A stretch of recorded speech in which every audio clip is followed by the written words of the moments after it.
Oh, hooray.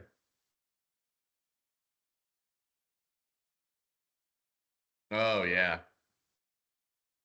Also that. Yes.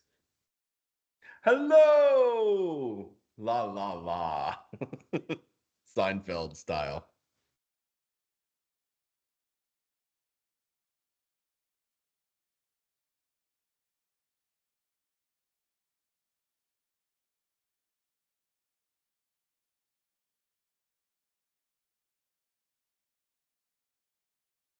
Yes. Praise be both the automotive and tech gods.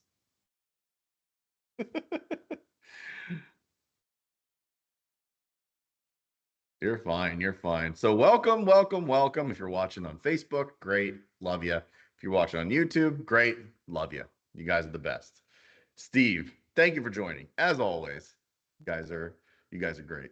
I think you answered your own question because because you are that and hanging out. So you're ready. You're ready to rock. But we have fun things to talk about, fun things to rant about, and also my walls are white now instead of disgusting. So that will be a topic of conversation. Yes. Yeah, it's so bright that my ladder is washed out. And it never has been before. Jesus Christ. I know. It's extremely it is offensively white in here, and I love it. It's great. It's just white. We were talking about this a little bit prior to getting on, but of all the colors to choose from, you go with white, which will be dirty in 4 weeks.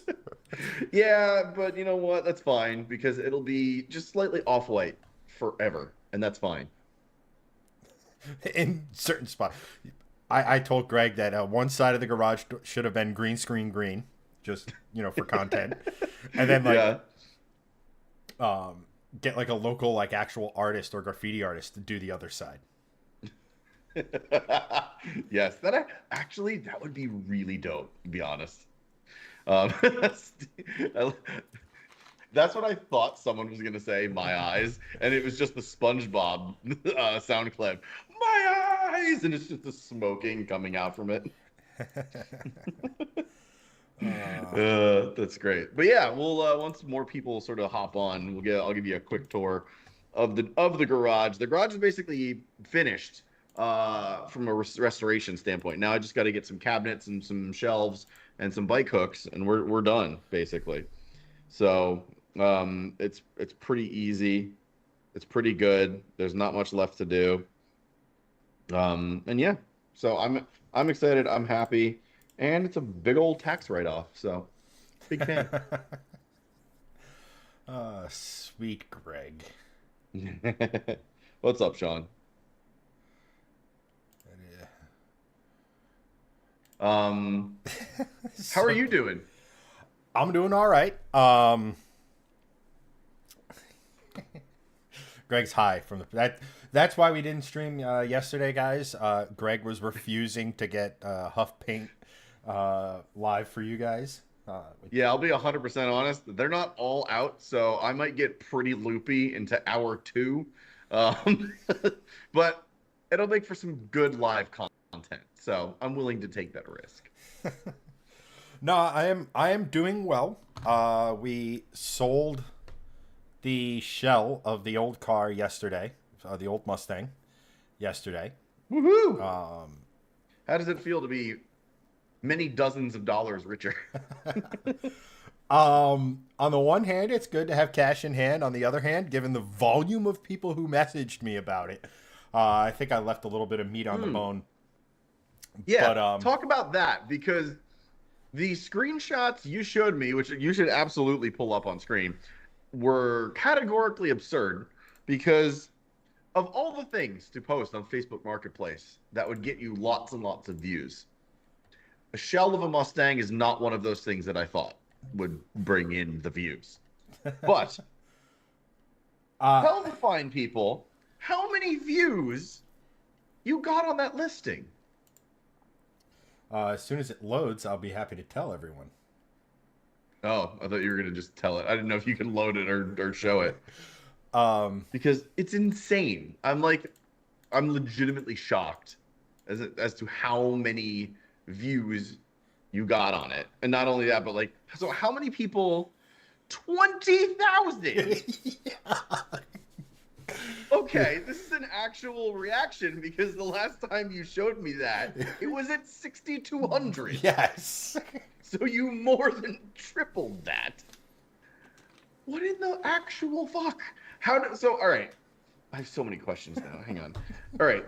So you you got 20,800 views Yes. on this listing. It clearly says 2015 Mustang GT shell / interior, $1,200.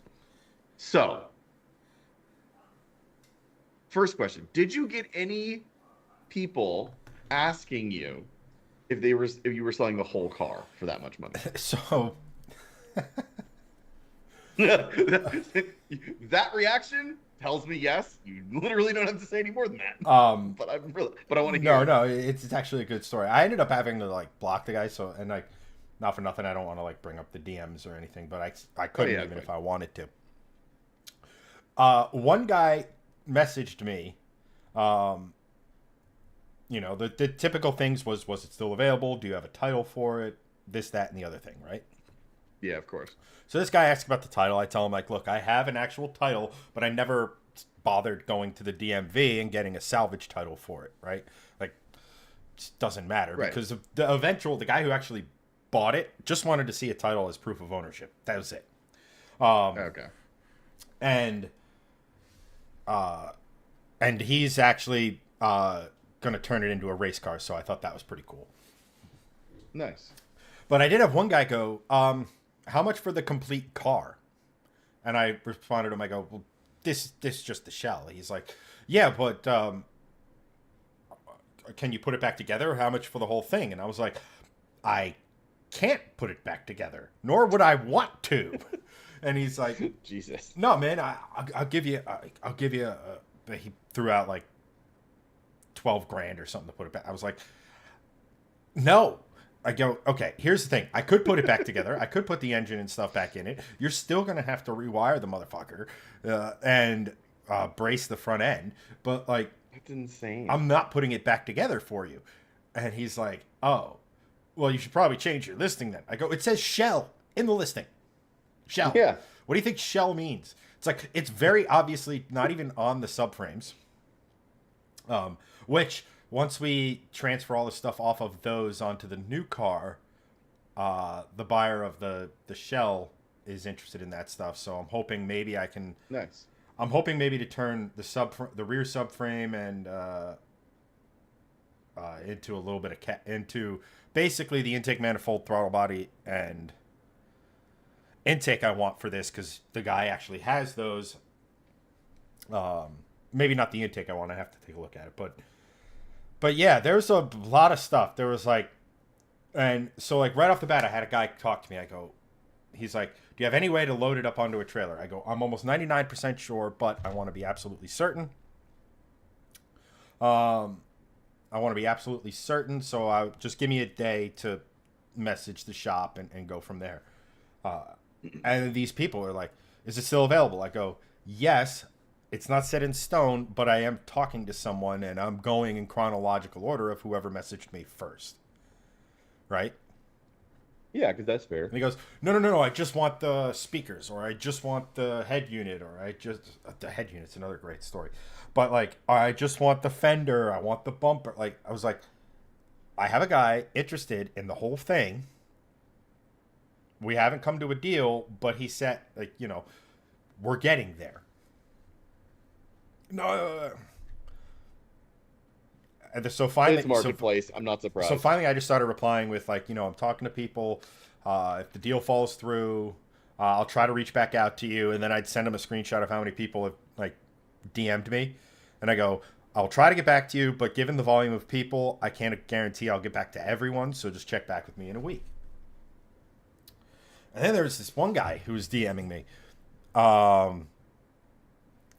And he's like, I want the head unit. I go, okay, just keep in mind, for reasons only known to Ford, This doesn't have the GPS in it, and 2015s didn't come with like CarPlay or Apple or Android Auto.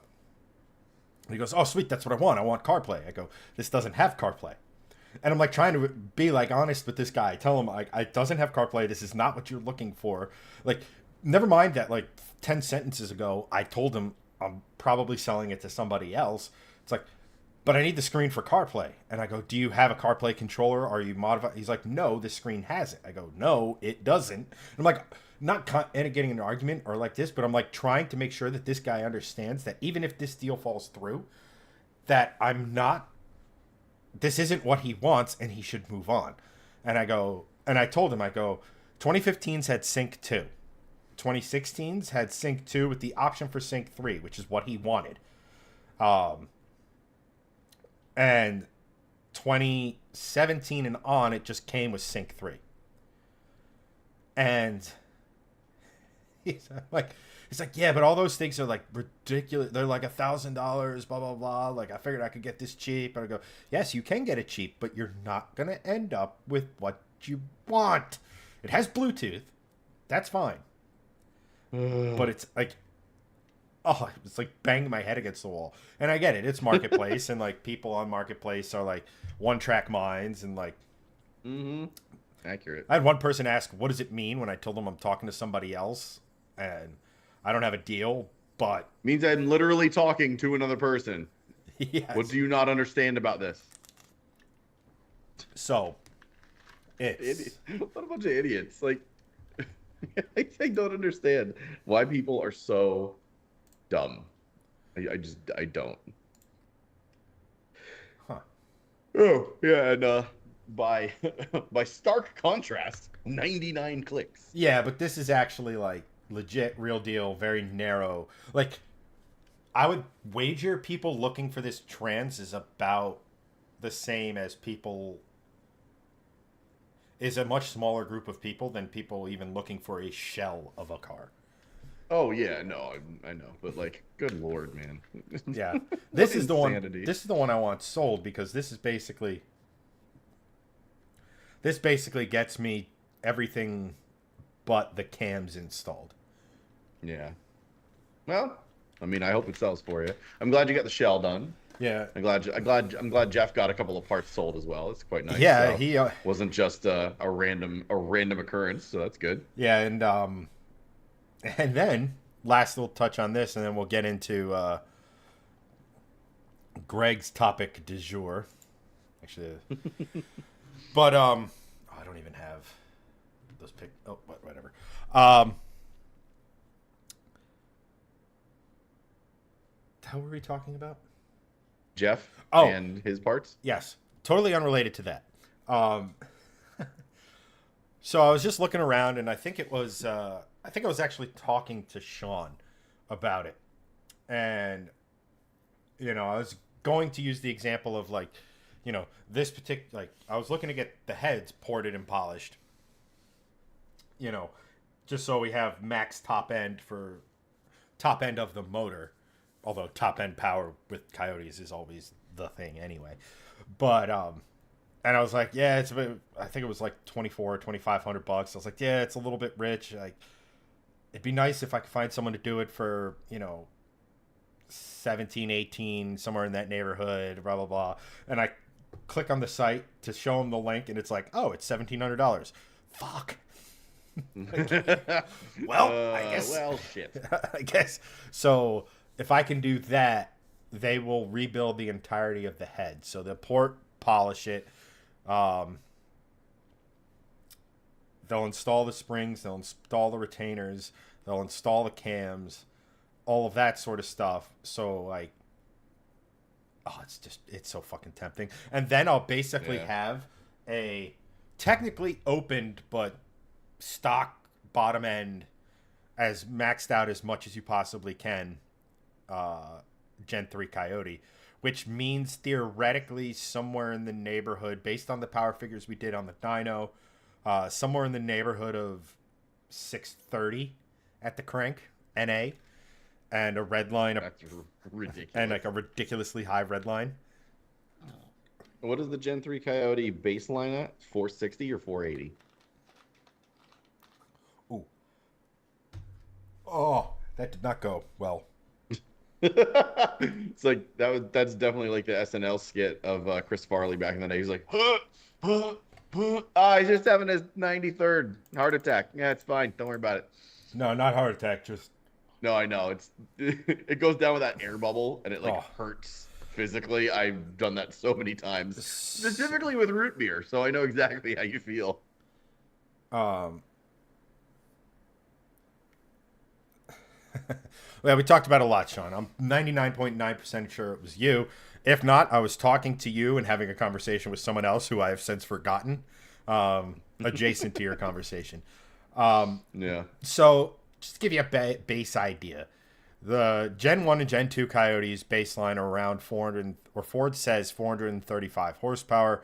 It's about right based on my experience, especially with the Gen 2. For the Gen 3s, as we've discussed, but we'll go over it real quick, they have better intake manifold, they have higher compression 12-1, they have a slightly larger bore, so they have like a few 100 cc, not even, but they are slightly bigger in displacement. So Ford rated them at 460 horsepower. We put 435 horsepower to the tires on a very, and I mean very conservative dyno setup. So it's probably making a little bit more. But so doing the math and all this, that's somewhere in the neighborhood of 480 and 490 horsepower. And that's with no modifications. Yes, it has an exhaust. No, an exhaust is not going to add 20 to 30 horsepower without like headers, right? Headers are what adds power on naturally aspirated or supercharged cars. So Ford underrates those things pretty severely. So like when they say like, here's the new Mach 1 with all this making 490, it's like, yeah, you barely did anything. Yeah. Well, I mean, that's essentially what Subaru does with the WRX and the STI. It's just like, ah, yes, the gentleman's agreement is started at 276. It really had like 280. Cool, cool. That was in like the late 90s. Then we get a WRX and an STI in 2004. Ooh, how much does it have? 285. Great, great. Next generation, 290. Great. What's next? 300. Like, guys, we know what you're doing. Shut up. Can you just give it a little bit more? Like, I get it. You did nothing. You literally just remapped it. It's the same freaking engine. Yeah, it's We get it. You're increasing by 5 to 10 a year. Okay. Awesome. yeah, yeah, but well, but I mean, here's the thing though, right? Like, it just it's crazy because like when I was doing the mental gymnastics of like the Gen 2 versus a Gen 3, I'm sitting here thinking like, really? Everybody says that the intake manifold on the 18, not everybody says, it's been proven that it flows better and makes more power on a Gen 2, right? And we're increasing compression, and we're slightly increasing the displacement, Mm-hmm. and the heads are a little bit better, and the heads flow flow a good bit better, just because of the port and direct injection on them. You they're good at flowing air and droplets, as they say, and it only picked up 25 horsepower. Like, Yeah. Methinks something is amiss.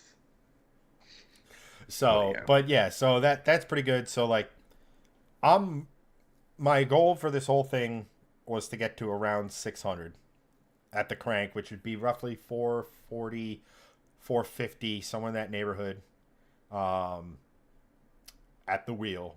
I'm sorry, 550, 540 to 550 at the wheels. And at the bare minimum a red line higher than a Voodoo. So I can, and then once all those modifications are made, I will be finding a GT350 that wants to get their car dynoed or never be invited back to Turo ever again. Which is fine because I don't use them ever. It'll be that one. You never know. I'm a part of a bunch of groups, and shit, my shell got 20,000 fucking listings, so or views. Yeah, who knows? The most successful piece of content I've done in a while. No way, man. Some of your shorts are up over 1 million. You've been slaying the meme reels recently. Oh, that's true. I forgot about those. Yeah, So single-handedly bringing us many single-dollar bills. So yeah, so the long story short, and we'll put a cap on the Mustang. If the guy has the second gen Cobra Jet manifold, I'm probably have those. I mean, we got to sell a bunch of stuff to pay off the labor and stuff, but like new parts should be coming soon, which is always exciting. Yeah, true. Yeah. Corey chiming in on Facebook. Hello, Andrew. Good to see you, buddy. So yeah, maybe we can talk about Jaguar since Corey brought it up. Hello, Corey. Welcome to the stream. Hopefully you hang out. Also, your comment is incorrect. Modern Jaguar engines are quite decent, but some of the older ones, and by some I mean all of them, are not good. But I mean, Jaguar and very good. The V6 with the two pistons lopped out of it, also very good because it's literally just the V8 with 2 less pistons and 2 less everything. They just literally blocked off 2 of them and was like, here's a V6, and we're like, cool. But yeah, some of the modern stuff is good. A lot of the old stuff is not. So not 100% correct on that, but close enough for I'd say close enough for yeah, government work. close enough for a good transition into what on God's green earth are they doing now? Yes, and of course it's opening in because as Chad will bring up, and as we all have seen, yeah, the concept is not good. It's not good at all. Yeah. So I guess just to kind of like preface it while Chad brings it up is Jaguar, I guess going even farther back, most companies were getting into we are going full EV, we're nuking our lineups, we're basically getting rid of internal combustion, and we're going all electric. That was the sentiment. Was going to happen by 2025. That got pushed to 2030. That now is getting pushed till even farther. And a lot of companies are basically just saying we're not going all EV at all. We're going to do some EVs. We're going to do some hybrids. We're going to do some internal combustion, which personally is what I think that all companies should be doing, is giving you the choice of those things, because even hybrids and slight EV in your lineup still also, that also reduces carbon emissions. So, that is something that I think that all OEMs should be doing, is going all of those things. We've talked about that a lot on this podcast / stream. What a lot of companies did was they just went full throttle into it. Volvo was one of them. They said, no, our full lineup is going to be all EVs. Ford even had said at one point that they were going to be all EVs, except for the V8, which I think that they were really like, okay, well, it's going to be the Mustang, and then our whole lineup's going to be electric eventually. And they immediately said no to that like a year later. But the most recent one, and the one that is definitely still has the pedal to the floor in that sense, is Jaguar. Because they literally nuked their entire lineup. They are taking a year off of producing cars to do this. And this is the concept that they came up with. This is called the 001. I don't even remember what the concept is named at this point. But it is a fastback coupe hatch thing. I guess you could call it a thing. It's definitely really, a thing. Really angular clown shoe. It has a traditionally long front bonnet. Hood. For Jaguar. Hood. It's a hood. I don't care who makes it. It's a hood. I'm just being Jaguarish to be pedantic. Yeah, well, we kicked you boys out in 1776. It's a hood. Move on. It is a hood, but it's Jaguar, so I'll call it a bonnet only that once. And yeah, they came out with this concept, which um, is it, it exists, and that's about all I can say. Um, but it was unveiled with much fair, not fanfare, just fair, because people liked it.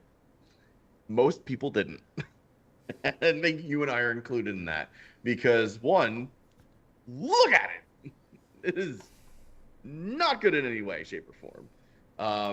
It is just hideous. I think the only redeeming quality about this car is the wheels, which I find quite cool. Everything else around them is not. Um, it's very pink, which is a cool color, but it is not flattering for this thing. Um, it has what looks like a washboard as a front grille. It has lights. I'm struggling to find things to say about it because it's just it's there and it's a thing and it's supposed to be like the ushering in of the new Jaguar era. But quite frankly, the Jaguar era should have been where they kept it as like we're the bad guys.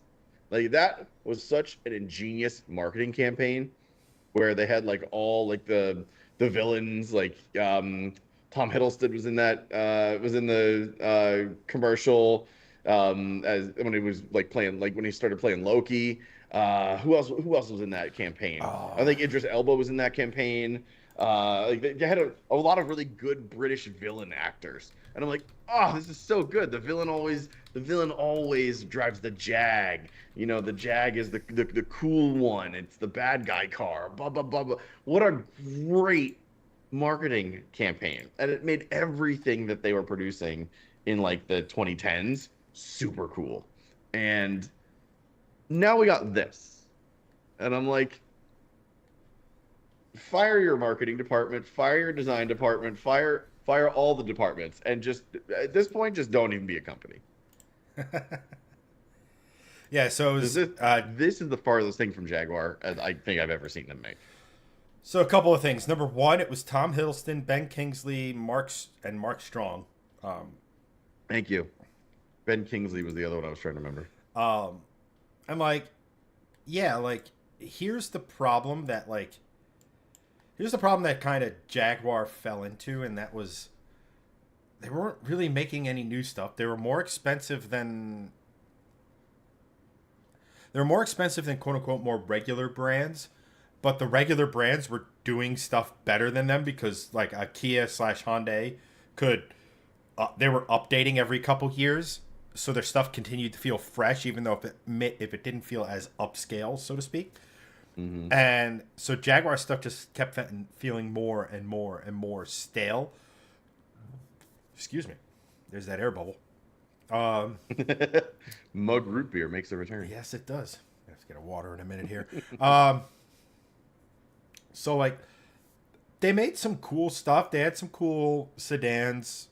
The F-Type Rs we've talked about ad nauseum here is an all-timer as far as two-door front-engine sports cars are concerned. Um, they have the capacity to make cool stuff. It's just I don't think they ever had the in recent years had the capacity to make enough cool stuff. So stuff continued. So like they just Yeah. did. As far aesthetically speaking, if you took it out of whatever rose color palette this is, I don't hate the body. I don't. It's not perfect by any Really? stretch of the. I mean, let's put it this way, right? From the rear wheel back, that could have easily been the next gen F Type R or F Type. That's true. I'll give you that. You know, the front end is a The bit rear, blunt, yeah. but I don't think it's an impeccably hideous piece of design. I also don't think it's a particularly inspired piece of design. I think it's highly generic.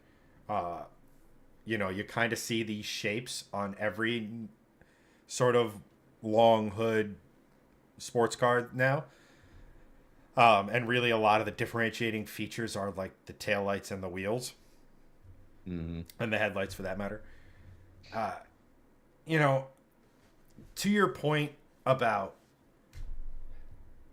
no, going all EV, I think personally, is someone who's not shows an indication of a company not being able to read the room. And that is, if you look at EV sales, we have plateaued. So everyone who wants an EV has an EV, right? Pretty much. Like, I understand that's an oversimplification, but for the most part, the only way, in my opinion, that you increase EV sales is you make a $25,000 EV that has decent range and does not feel like a Power Wheel, right? Like, actually feels of a quality. Other than that, EVs have hit what EVs are going to hit as we sit. So for these companies to sit here and say, yep, we're going to go all EV. Like, to me, it's just like they walked in. It's like, okay, we can't sell shit. Ideas. And some guys over here is like, hear me out.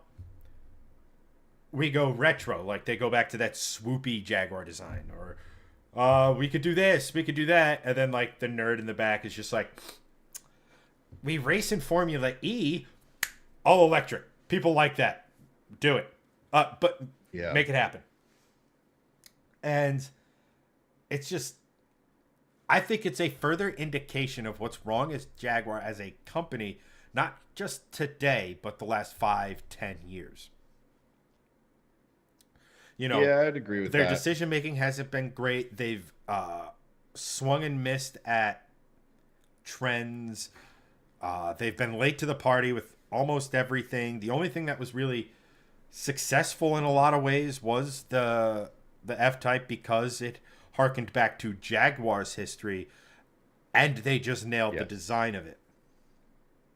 Yeah, agree. But the absolute biggest issue with this in my head, and the first thing I absolutely thought of when I was like, Jaguar going all EV, the first thing I thought was British auto manufacturer going all electric. It's a good idea. They have a history at doing this well. And by this, I mean electrics in general. Even in their internal combustion cars, they weren't ideal to be kind. Lucas Electrical Systems. So much fun. You know, and look, I think the biggest indicator for me about this on how this news is and what it means and like all of that sort of stuff was, and I think it's more telling about Jaguar as a whole as a company. It's like, I read it. It's like, oh, Jaguar's going EV. Probably not the best idea. Don't really care. Moving on. Right? Like, they haven't done anything exciting since the R series. The F-Type R. They had an F-Pace R or SVR. They had the sedan.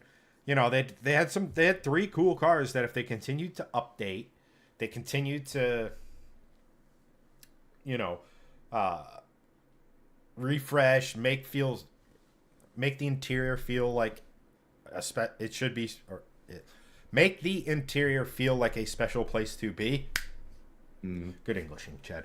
Like little stuff like that, and good English words, Dr. And you Chocolate. don't have to, like, if you design a car with that in mind, your dash suddenly becomes modular. So maybe you don't have to produce a brand new dash, but that dash you can then, in the same production line, this part gets eliminated, so you can put the big Tesla style screen, or you can put something in there, or you can modify it, you know, or in such a way to where your production isn't interrupted. You know, if you think, you know, some of these companies, they update every 2 years for models. They do it. They just have the industrial scaling to do it and not effectively pass the expense on to the customer. And, you know, Jag just got lazy. And, like, you see it. You see it in so many different industries, right? Like, look, the hot new car comes out. It's wildfire for the first year. Slows down in the second. Sales dip dramatically in the second. How many times have we seen that? I mean, shit, you see it in golf. Like, the technology at which, like, driver tech is progressing in golf doesn't necessarily dictate they need to bring out a new driver every year. However, they lose more money having a driver go over a 2-year period with nothing new in between and people just not buying them than they do doing the R&D and updating and coming out with a new one every year. Just that's the how That's insane. you know. You would never think that because all of those man hours and manufacturing hours, you'd think, not only that, but raw materials and supply chain and blah, blah, blah, blah, blah. You'd think that all of that would ladder up to savings over 2 years as opposed to 1 year, which is insane that it's 1 year is the optimal time. That makes no sense to me, but I guess that's also why I'm not in golf supply chain. It's just, but it's a, and let's face it, golf may not be automotive, but we're talking about Jaguars, so usually the same individuals are involved. We'll just say, or let's just say there's a lot of crossover between Jag driver and golfer. And yeah, that's. I mean, I would say that is a very good crossover segment. But it's again, if you're not coming out with something new every year, people forget about you, especially in the day and age that we live in, where news is at your fingertips 24/7. Whenever there's a new car and it's released and the embargo lifts, our feeds are filled with it. It's all you see. And then you see the next thing, and then you see the next thing, and some stuff sticks, some stuff doesn't. And you remember it as the year goes on. But you know what you're not remembering? What Jaguar announced last year. What Jaguar did the year before. What the new thing from Jaguar was. And I think that was more indicative of that. And like, they could have very easily just, they weren't changing much. Continue a limited production run of the cars based on your sales and have an EV side. And then who knows? Now they're like, oh, look, the appetite for an electric Jag, it's pretty high up there. Let's lean into that a little bit more. And eventually they could have ended up an all electric company. I'm not saying they couldn't. But to just flip on its head, like, I don't know, man. It's bold. I don't think it's going to go well for them.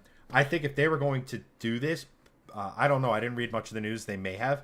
But I think if they were going to do this, one of the things they probably should have thought about considering was, instead of doing all of the R&D and figuring it out themselves, look, electric car stuff, yes, it's tech, it's software, there's a lot going into it.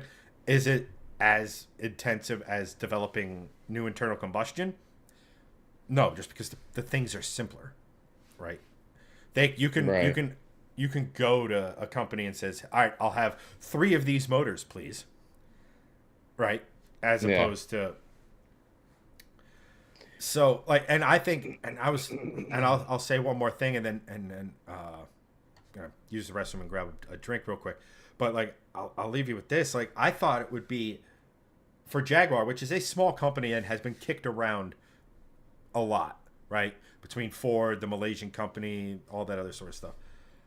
I think it would have been, if this was the route they wanted to go and they wanted EVs, I can't see why partnering with someone, maybe not, someone like, it doesn't have to be, someone like Rimac, someone like Lucid, someone who's already making ballistically fast EVs. They have the tech down. You join forces. They handle the, you split the R&D between the motors and the battery tech and all this other stuff. You're now an investor in the tech, and you're starting at level 10 as opposed to level 0. Right. And you're not all the way there, but you have the underpinnings to. I mean, look at it's either. When you think of Jaguar, you always pretty much you end up comparing them with Aston Martin, because it's Jaguar and then Aston Martin's kind of above that, right? Look at what Aston Martin did. They designed a body and then was like, Mercedes, let's go. Come on. So yeah, no, you're right. You're right. It's a good. Here's a good point. Here's the thing. What would you rather buy? A Lucid Air or a Jaguar I don't know, pick a name like out of there or whatever. But wow, Jaguar or a Lucid? Well, I like the A Jaguar. G-type. The E. Well, I was gonna say the E type, but people would literally set fire to it. Uh, Yeah, yeah, that concept would not see the light of day. it's like the. Wait a minute. But like you Uh, understand what I'm saying. Like I think both yeah, sides benefit. Jaguar, admittedly, people are like, okay, so like this is what they've become. Okay, whatever. But like that combination, I don't know, man. I also, and when it comes to EVs, I think Lucid is one of the best EV only companies out there at the moment because they have all yeah, the I agree. innovative thought that Tesla likes to do, with none of the it has to be innovative. If it works, it works. Let's box it up and move it along. Yeah, yeah, agree. All right, you will get a drink. I'm going to talk about Andrew's comment because it's kind of exactly what I was going to say next was um Andrew, thank you for putting this down because this is pretty much spot on for what I was going to say, and I'll read it out loud. I love the Jaguars from the 1960s. Now, those were real, true English premium luxury cars when they were so well built back then. I love that Jaguar convertible from the movie Straw Dogs and the two other classic Jaguar cars, the one from Goldfinger and the one from Excess Baggage. So, yeah, I mean, I mean, that's how we all remember Jaguar. And I mean, I feel like this new concept and this new direction sort of just kind of flies in the face of Jaguar's history. And I understand why they're trying to do this. I do, because it's adapt or die. That's essentially how the car industry is, right? You know, during the gas crisis in the 1970s, that's part of the reason why we got small efficient cars because giant gas guzzling V8s that had zero power weren't going to fly anymore.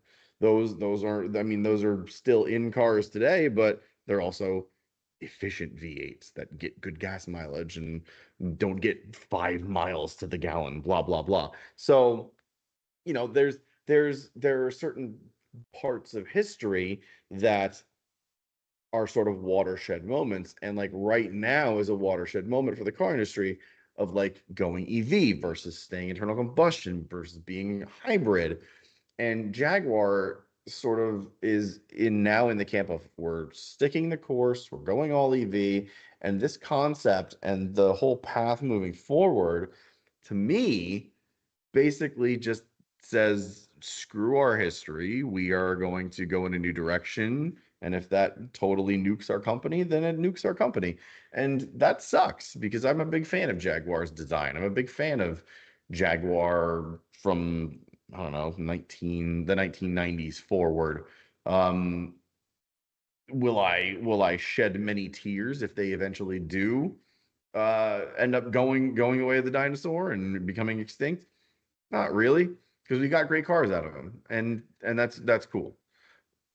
But I feel like this new concept and this new direction from them is just it sort of like slaps the I'm it sort of slaps the E-type in the face. If you're going to think of like a quintessential Jaguar, Andrew put a bunch of really nice ones in his comment. But like if you think about Jaguar, and you think about the brand as a whole, there's really like two or three cars that come to mind. The E-Type is probably number one for almost everybody. It's just such an iconic car. I don't really like the E-Type, strangely enough. I love old cars, but I've never been a huge E-Type fan. The Resto Mod version of it that was on Top Gear that Clarkson drove, I like better. It was like the Eagle something. I forget what it is, but that car I like better than the original E-Type. Um, and then what was the other one? Excuse me. Um, I want to say it was is it the XK 120 from the earlier part of the 1900s? I want to say, or was it 50s? I want to say, though I think again, I like old cars, but I'm not as knowledgeable as Chad with them, so he can probably answer when he gets back. But those two cars are to me like the quintessential old Jags. And you know, if you put what the concept is up against those, or even something modern like an F-Type R, or the most recent XJ, or the XF, like it to me it just doesn't stack. Eagle Speedster, thank you, Sean. To me, it just doesn't stack up. This is I feel like this is the beginning of the end for Jaguar, and that sucks. But that's just the way it goes in the car industry sometimes. I could be totally wrong. This could be the beginning of a new dawn for a Jaguar, and they could become the biggest EV brand in the world. Blah blah blah blah. I don't think that's going to happen, but it could. I could be totally wrong. We could all be totally wrong, and I'd love to see that because I'd love to see the Jaguar name um, uh, live on. But I just don't. I don't see it happening, quite frankly. What do you guys think? I know a lot of you in the comments have been chatting about stuff, mostly Steve's mental state at this point. But yeah, I don't know. I don't know. I don't see it. I don't see it happening. Thank you, Chad. What is that? Is XK120? Yeah, you got it right. There was like an All right. XK120. I thought I had it right. There's an XK150. Mm. Basically, you like This in the E-Type. the Jags that have been featured on Top Gear, right? Like you had the Eagle Speedster, Yep. and you had this when they raced the train, the locomotive. Yep. Yep. But Yeah. yeah, I don't know. to kind of put a bow on Jaguar, it's part of it is sad to see, like, you know, we grew up with quote unquote the Jags, and we you know, we grew up with, and they had a certain, whatever you want to call it, panache to them, certain feel to them. Like you mentioned before, they were the baddie, always drove them. You know, like I remember the, what was it? There was a Bond where the bad guy drove the Jag, and it was arguably cooler than the what you call it? Than the Aston Martin Bond was driving, like that sort of stuff. It's sad to see that the company go, but like we've touched on, they haven't really done anything of note recently. Yeah. You know, so as sad as it is to see them go, it's like I said, my initial reaction was, huh, moving on. Mm-hmm. And I can't, and yeah. I'm unlike you, I can't really think of a Jag I want. I have to have. You know, it's the F-Type is cool. It makes really cool noises. It was a blast to drive. It just doesn't speak to me. And yeah, I'll say one thing. This new direction has actually soured me very much to buying an F-Type R. Not in the sense that Jaguar is defunct. Like, they're still around, obviously. They're going to be a company. They're going to try to make these EVs and make it work. But when I drive into a Jag dealer, if I'm owning a Jag F-Type, and I'm like, yes, fix my car, or, you know, do this, that, and the other thing, and blah, blah, blah. And then I look over and see that thing, and I'm just like, I don't want to be here. You know? Yeah. It's one of those things where it's just the new direction of the company does not align with the car that I'm driving that was made by the same company, nor does it align with my ideals as a car enthusiast. So I don't really have heart to support a company that is not in that same vein, which is why I'm like very much into Ford right now. And I'm like, oh, also with you know, a couple of the car companies that have championed the internal combustion engine recently, Ford and BMW have said that, you know, they're going to continue to make internal combustion engines, Ford with V8s and BMW with the manual and blah blah blah, until it's illegal. And I'm like, and Porsche, you know, another company that says the same thing. And not that we should be saying that, oh, internal combustion is the best and It it is. should live on forever. I mean, it is, but like EV has its merits too. And we've talked about that many, many times. Like if you live in a city, EVs make a lot more sense if you have a car. If you don't drive a lot and you make lots of little short trips, EVs make a lot more sense because you don't need to charge it every day. It's super easy to just get in and go. And it's the same as just a normal car. But like as an enthusiast, I want the noise, I want the stuff behind it. Like I don't want an EV as my form of transportation. So, it's one of those things where I'm just like, oh, I would much rather go out and buy a Ford Mustang or a BMW M3 if I was in the market for a new car in that sense Hmm. than go out and buy a Jag F-Type R.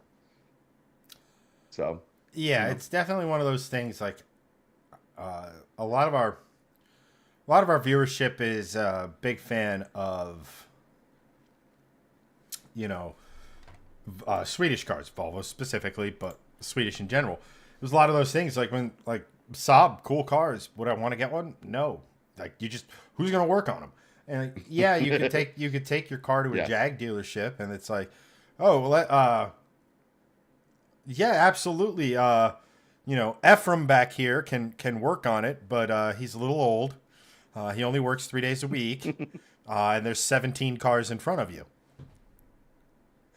yeah, So it all goes into that decision, and not for nothing. If this is their direction, who's to even say they're going to continue to like? They obviously have to continue to support the cars they've already produced, right? right. But that's going to fade with time, and I'm with you on that. And then on the flip side, it's like I think it would be a cool series to have to just sit here and say like, no, Jaguar is actually capable of making cool stuff. This is or you could say the last good Jaguar. Mm-hmm. That's true. F-Type R, the last good Jaguar, the Yeah, last of its kind, which is also kind of why I want the Challenger with the Hemi V8. It's like I bought the last yeah. Dodge with the Hemi or whatever. I mean, Like, we can go into that, but if you read any of the stuff coming out of Stellantis recently, and I know you've done a couple reels and stuff on it and oh mentioned yeah, this and stuff, but the Hemis, I'm now, I wasn't so much convinced before, but I am now reading all of this and how effectively the guy in charge just kind of went rogue and it's like, no, this is what we're doing, um, yeah, and and now that he's gone, and everybody's like, this guy's a fuck like lunatic, yeah. dumbass, whatever. Insert less than flattering adjective here. Yeah. The Hemi's coming back. They didn't forget how to make a Hemi, right? I feel like it's going to. Not only that, but Tim Kuniskis is back in charge at Stellantis too, or at minimum Dodge and Ram. So, and he's the guy that basically was just like, that Hemi needs a supercharger the size of a four-cylinder. Let's do that. Like, he's the guy that basically was just like, we need to make a Hellcat. That's the guy that basically made the Hellcat. And I'm just like, that guy needs to be in charge because there should be EV companies, and I think there should be. Tesla, fine, be an EV company. Lucid, cool, be an EV company. Rivian, love Rivians. They look awesome. They're super cool. Be an EV company. Dodge, Challenger, and Charger should not be an EV, nor they should ever have an EV component to it. They should have V8s until they're outlawed, and then they stop making them. End of discussion. 100%. And I mean, not for nothing, but just ask Nissan how well being owned by the French goes. Yeah, I'm half French. I'm half owned by the French. Yeah, well, My still, DNA is half owned by the French, and it's terrible. look at Nissan from when they first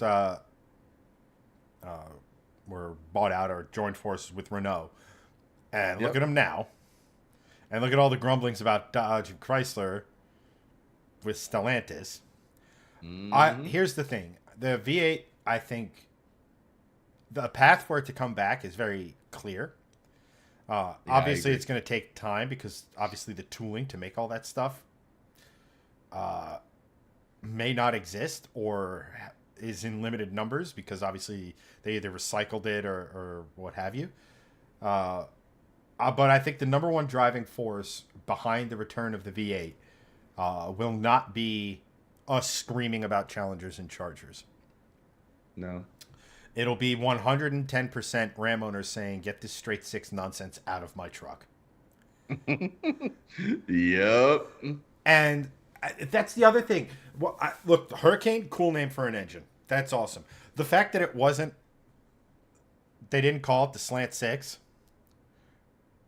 even if it didn't have any slant to it whatsoever, like, it was a missed opportunity, especially for a company like Dodge or Chrysler or whatever you want to call it, who leans so heavily into their history.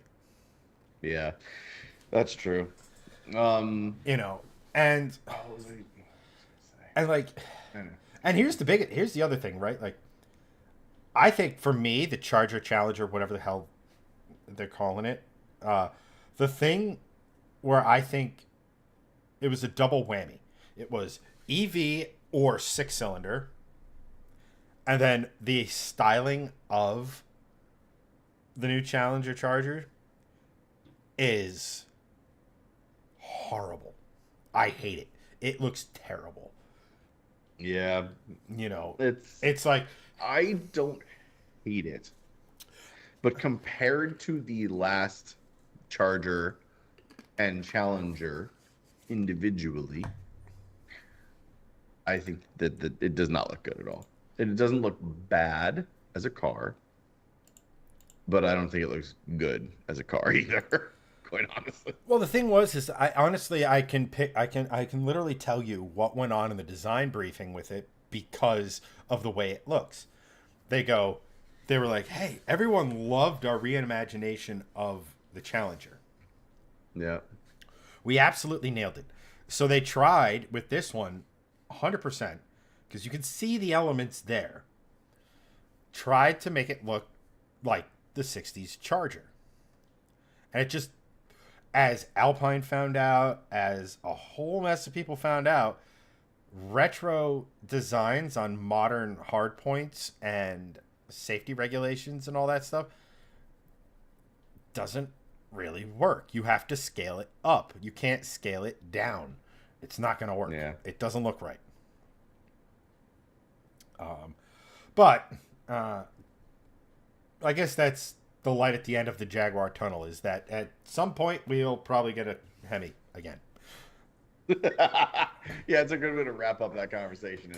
It sucks that Jaguar is going away, and man, that V8 was great, but we'll get a Hemi out of it from Dodge. You know, and eventually. it's funny. Jeff over at Blue Sky and I were talking, and I was telling him, like, yeah, Greg seems to be really liking the idea of a Challenger, and he just started laughing. Wait, why did he start laughing? And two, what was the conversation after that? So, well, he was laughing because he's like, we both agree on this, like, for better or worse, but like we both agree. It's like, right? It's like, it's not a Greg car. He's like, no, it isn't. No, it is not. But I freaking love it. It's like, and we're like, yeah. He's like, yeah, I could see Greg in like BMW or like this if you wanted the Jag makes sense. The Challenger. He's like, I just look at. He's like, and then he starts laughing again. He's like, I'm just picturing seeing Greg drive down the street in a Challenger. Like, yeah. And I'll look over and be like, mm-hmm. And everyone will look at me and be like, why is that French guy in a Challenger? It's weird. Yeah. It is one of the things, but number one, I think it would be cool because like there's an obvious tie-in to the Mustang, right? Like, totally. There's the obvious American rivalry and stuff there, and everything, and it makes a cool noise. You'll have an excuse to wear your boat shoes again. Oh, those are long gone. Well, we'll get you more. Yeah. Sean goes, do you hate cam bearings? Of course I do, which is why I need a Hemi. You know, but the thing is that Gen 3 Hemi support stuff it's always been a thing, right, for those cars and stuff, but it's beginning to approach like LS levels of like, I don't know, where do I start, and everything, and a cam, some headers, intake manifold, and stuff, and that thing will sound the business. It'll Mm-hmm. it'll go the way you want it. Only thing, only thing is like, will it handle enough for you? Like, that's the thing I always come back I to. mean, it really depends. Like, I think it would be really cool to get a Challenger and do a handling build. Lower, maybe like 1 inch larger wheels, with some more contact patch, like really good suspension, excellent anti-roll technology with bars, chassis bracing, things like that. Like, really turn it into almost like a Trans Am handling sort of like style build. Because I mean, and you could do like engine stuff too, right? You can do the cams, do the headers, Cam, cam, do a remap. cam, singular. Or sorry, You will cam. have one. Yeah, sorry, cam. Uh, I'm so used to putting an S on it. It just naturally comes out of my mouth as cams. But yeah, I mean, I think that would be really cool to like show, and I'm sure people have done it, but it just, for me, that's more interesting than just buying a Hellcat and sending it. That's cool, and I'd love to do that, but like, I'd rather get a scat pack with just the Hemi. You can always slap a supercharger on it if you really wanted to, but I'd rather just do the naturally aspirated one with, do a similar thing that what you want to do with the Mustang.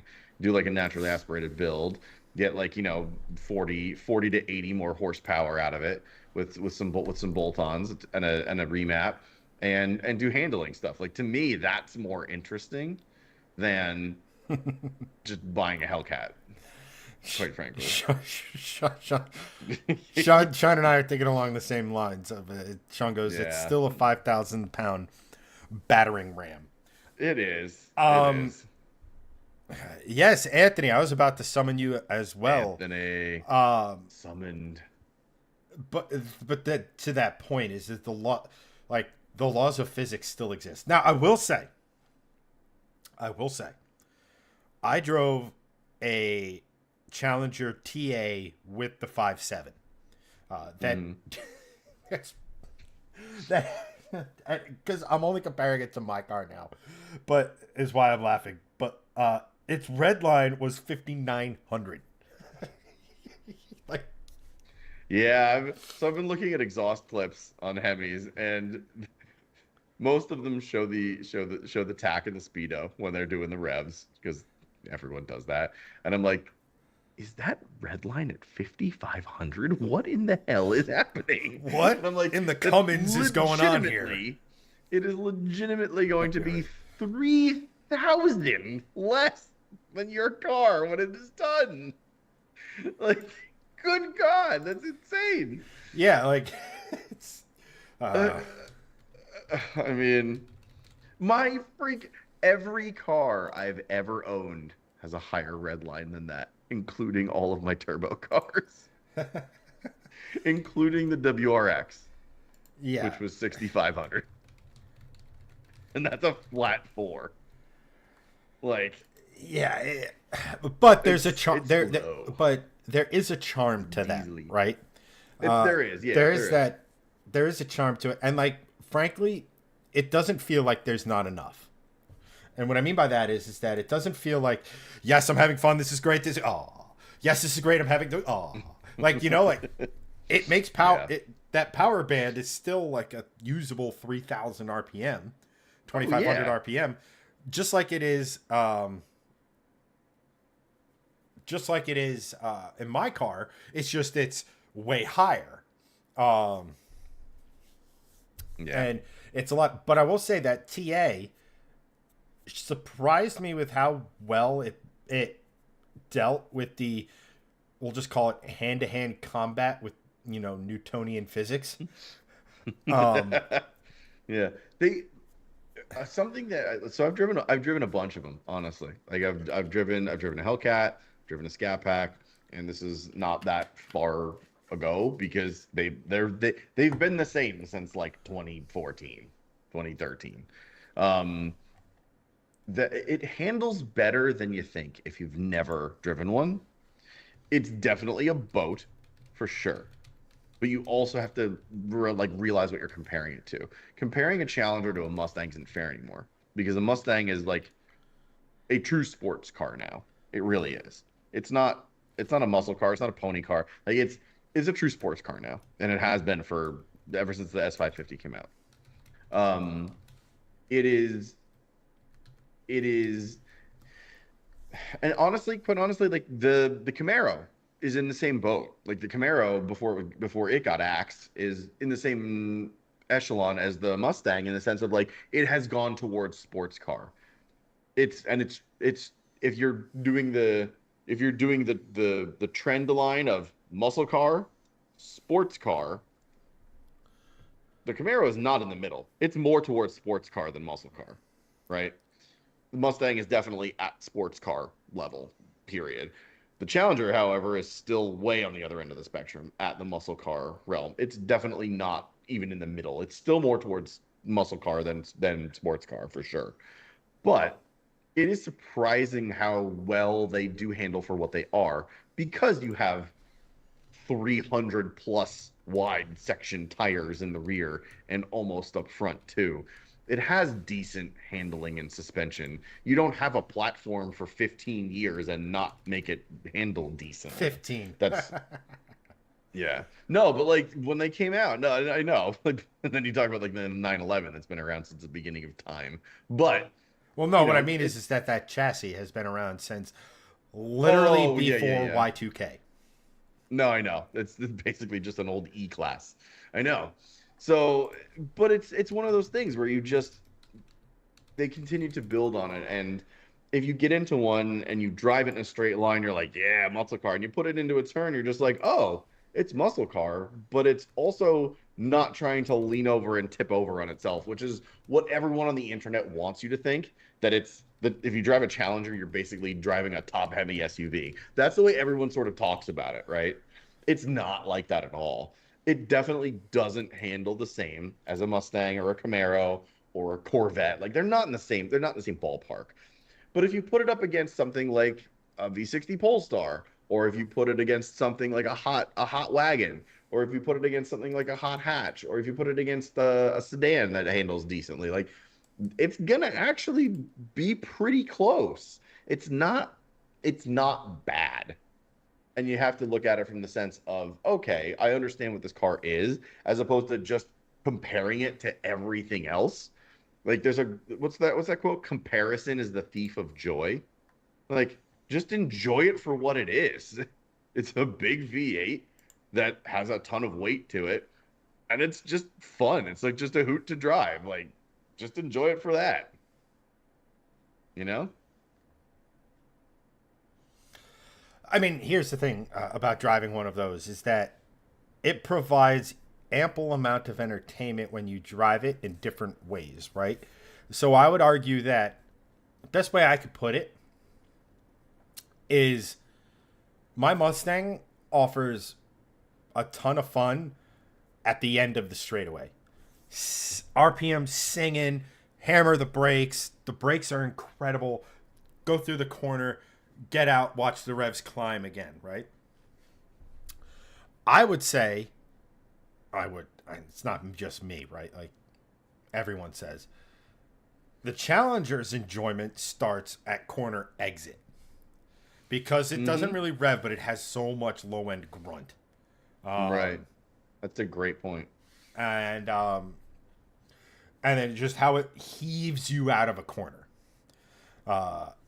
With the torque, with the way Hemis deliver torque and things of that nature. But you could still have fun with it if you. And I would argue that ladder feeling is more usable on the street, right? You can have the fun is at below the red line or halfway to the red line or something. Whereas in my car, it gets fun.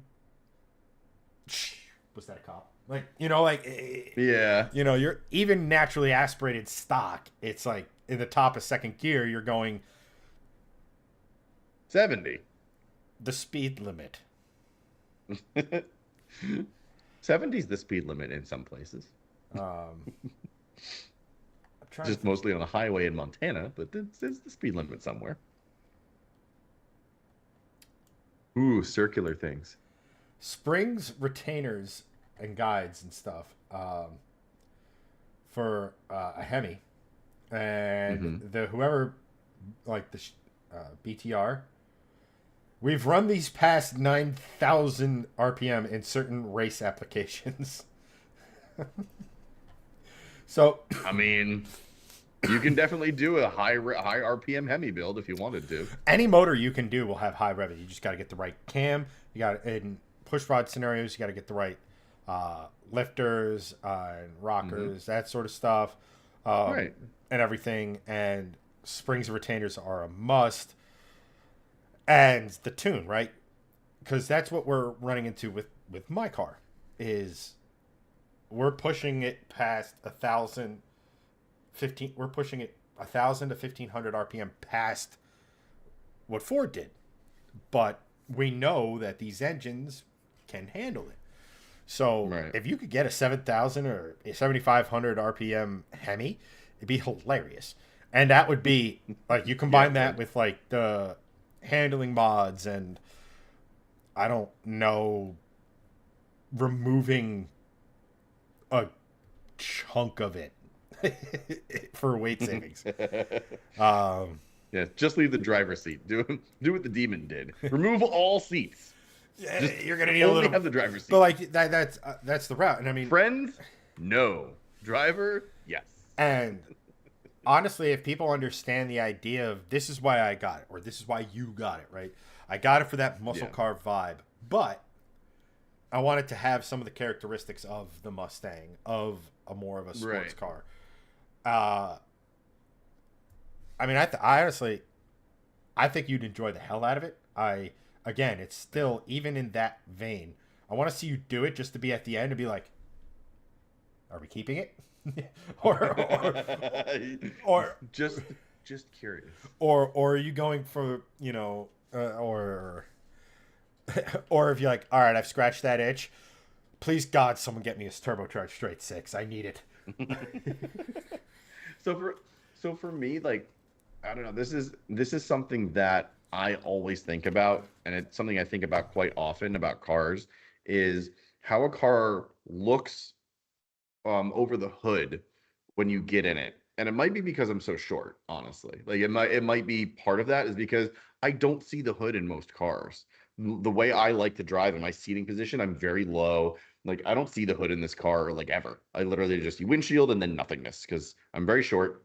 So for me, when a car feels special is when I can see something on the hood. It's why I really loved the WRX with the scoop. I really loved the M3 with the bump.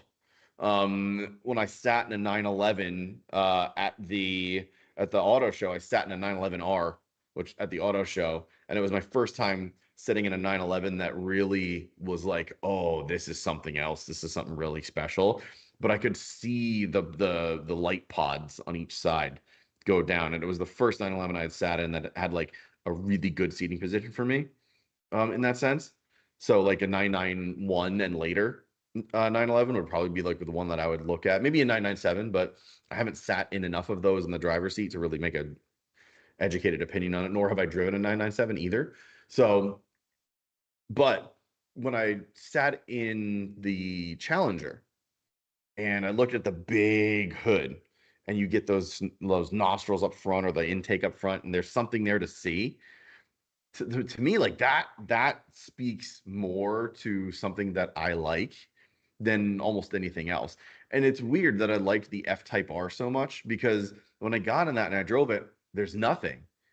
There, like I don't see anything because the hood is very flat, it's very sloped off, and I don't have that same feeling for it, right? So like there's nothing I can see in that. It's just there are some exceptions to that rule for me, but for me, if I'm if I'm driving a car and it's going to be a sense of occasion, seeing something on the hood for me in my driving position is like a big plus, a big positive. And that's something that I would really want to do and get in my next car. So like E90 M3 with the bump. Yes. V8 engine. Yes. Awesome. Challenger, something on the hood, big V8 engine. Great. 911 engine at the rear, but like you can see there's something visually appealing and interesting for me. So like it might, and it's not like a Napoleon complex of me being short and I'm just like I gotta have something cool. It's more of just like It's a penis the car extension. feels more. It's like Yeah, this is emanating from my the car, crotch. It must look good and intimidating. look at this, look at this, look at this thing. No, it's more of just like it feels like more of a sense of occasion to me than like when I great example when I drove the McLaren 570 GT at test days and I had all this really cool stuff going on behind me and I was so close to the road and I didn't see any of the hood. That was a exception to the rule for me because it was mid-engine and because there was almost no nose. Like it was I felt like I was driving a go-kart. Like that's an exception to the rule for this particular topic, you know?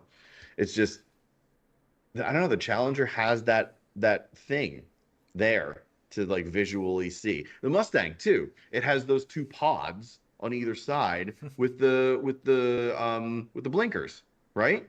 Like that some of the Mustangs, they have was it in the Bullet? Was it in the Mach 1? But the Mustang hoods had like You talking about a blinker two in the heat extractors? I forget, but it was on the sides of the hood, and you had like the visual blinkers coming back at you. So like like something to look at, like Mustang GT350, Mustang GT500. They have like the big cowl in the Mm-hmm. middle. The long-winded way of saying that the Challenger isn't for me something that makes less sense because it does have that thing about it. It has that like it factor of like being able to drive it and just have that sense of occasion to it, if you will. No, I get that. As someone who has extensively looked at hoods for his car, like being like, uh, I, will- I will agree And with that. I mean, with that, granted, talk about your car because I'll be right back. I don't really, I don't. What's the word I'm looking for here? I don't really share Greg's. When I'm sitting in a car, it's more about the interior, where everything is, the experience, all that sort of stuff. It's not so much the, you know, I guess if something has like a truly unattractive hood, like, okay, it might bug me or whatever. But if I'm on the outside looking at my car, getting into it and go, I like the way that looks, what I see from the driver's seat doesn't really matter, if that makes any sense. Uh, for me, and also for me, but I do understand that hoods are usually an indicator on hoods are usually an indicator for the trim of the car, right? So your GT500s and GT350s have different hoods and front bumpers because there's something different about it. It has different, the 350 has the Voodoo, which we've talked about ad nauseum here. But back when it came out, it blew everyone's mind. Little did we know that the Coyote itself could, well, do that without a flat plane crank. Just how good that engine actually is. The Voodoo was a great engine, and the heads on it are the go-to heads for anyone building a Coyote motor, whether it be, you want more, that was the next stage for my silver car, right? If I wanted more horsepower, was to get the Voodoo heads, bigger cams, designed specifically for boost, and go from there because we couldn't add more boost to make horsepower on pump gas. And it's always why it's mostly number one with the silver car. I wanted something with over 700 horsepower. Number two, the silver car is the main reason I went the route that I went for power was I always wanted the GT500 convert that. The whole plan behind that car was going to be sort of a GT500 light, but with a manual. And I mean, we technically made more power than a GT500, especially at the wheels. GT500's weight, what, 760? We were making 705 at the tire, and we were going through a manual transmission, so we were having less parasitic loss. But I wanted that front end. I wanted that look. And for me, if you modify the look of your car, if you are up-leveling the appearance of it in any way, you know, kind of that, I have a GT500 hood and front bumper. To me, at a bare minimum, you should have the engine performance to back it up. So it's not like a stock car with a different hood and bumper. It's like, yeah, looks cool, kind of not telling a lie. At least mine, you looked at it and you go, 500. Oh, and it also has the power to back it up. That's kind of the thing. Let's see here. We're talking about the great state of Virginia and how redonkulous their traffic laws are. One of the worst states to drive through in the country.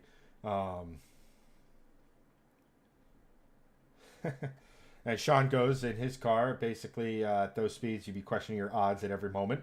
I mean, maybe make the thing handle a little better or more reliably before the Junkyard LS with turbos, little tiny boys. Then he continues with, it's going to catch fire. Will the center dash fall out? Will the tie rod snap? Nobody knows. It's the Swedish roulette. Yeah, it's make the car a little more stable, bud. I don't know.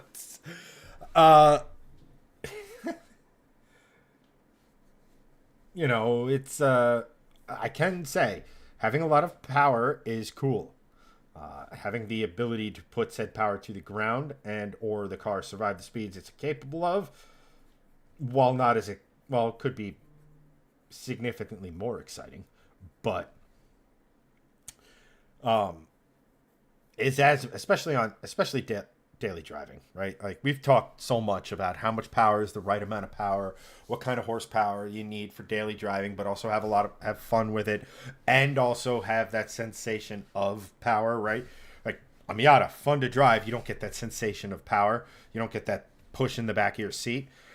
But if you have too much power, you're never really using all of it. So what's the point? It was kind of where I was with the silver car. It made a ton of power. I could use it in rare occasions, but I never. So just hop on FCP Euro, get some tie rods. You know, you might need those. Just saying. And it's part of the reason why we have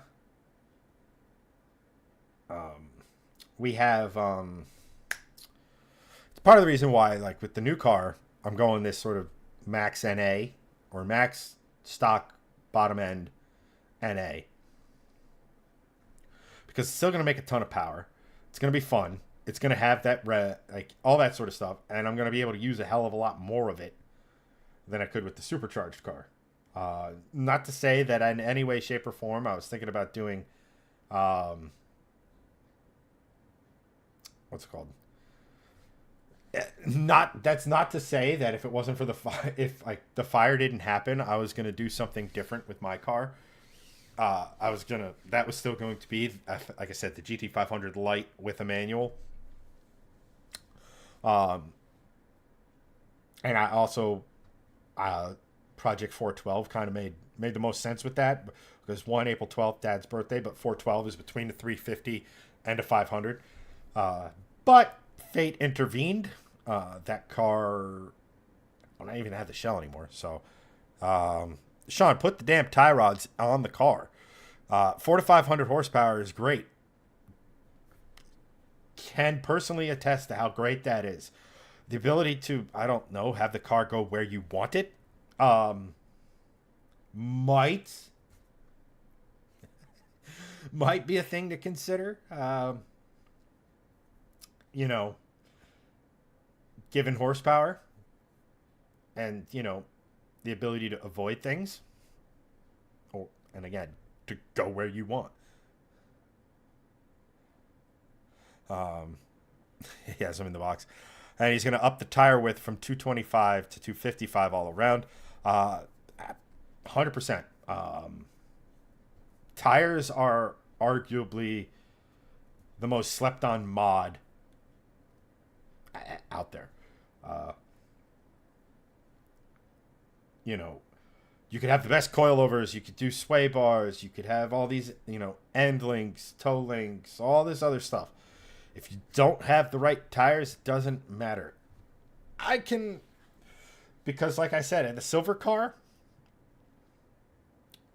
I was knocking the tires off in second and third gear pretty easily if I wasn't careful. Now, that type of power will do that in just about any car, but coilovers and stuff and was the next logical mod for that car because it was on lowering springs. And lowering springs are great.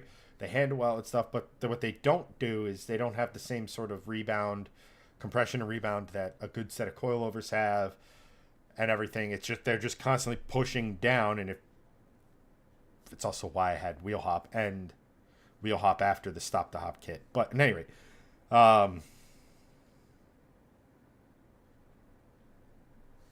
and Sean goes again with, considering the car doesn't drive on account of all neutral gears, the tie rods are not a priority. I mean, yes, obviously. Getting it moving is probably number one. But kind of get where I'm coming.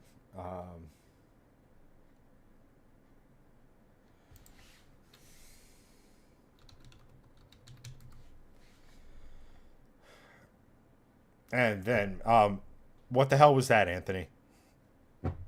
What in the...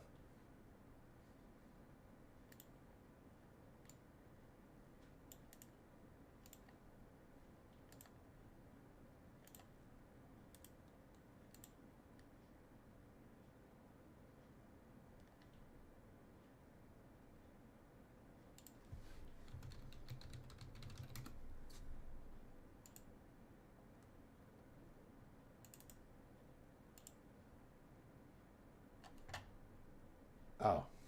It is... Oops, everything is in neutral. Why did that have to be in a foreign language, Anthony? Why'd you have to make me go down this rabbit hole? Oh, man. And then, Sean, I will have to wide body the car to fit the tires. Thick metal rain gutters riveted to the sheet metal and then cut out old metal for clearance. There's definitely a vibe with your car, Sean, that sort of aesthetic would oh shit, I could have just done it from here. Would have that kind of fits with sort of the performance with whatever you can find.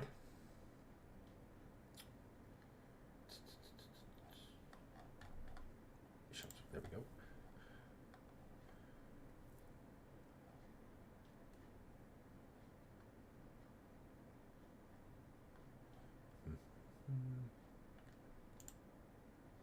Anyway, yeah, I went to Google Translate on that one. I don't know why "oops all neutrals" in Japanese was. I'm sure it's probably has something to do with the origin of the transmission or whatever. But in a Swedish car on an English-speaking show, was oh, confused the hell out of me. It's chicken.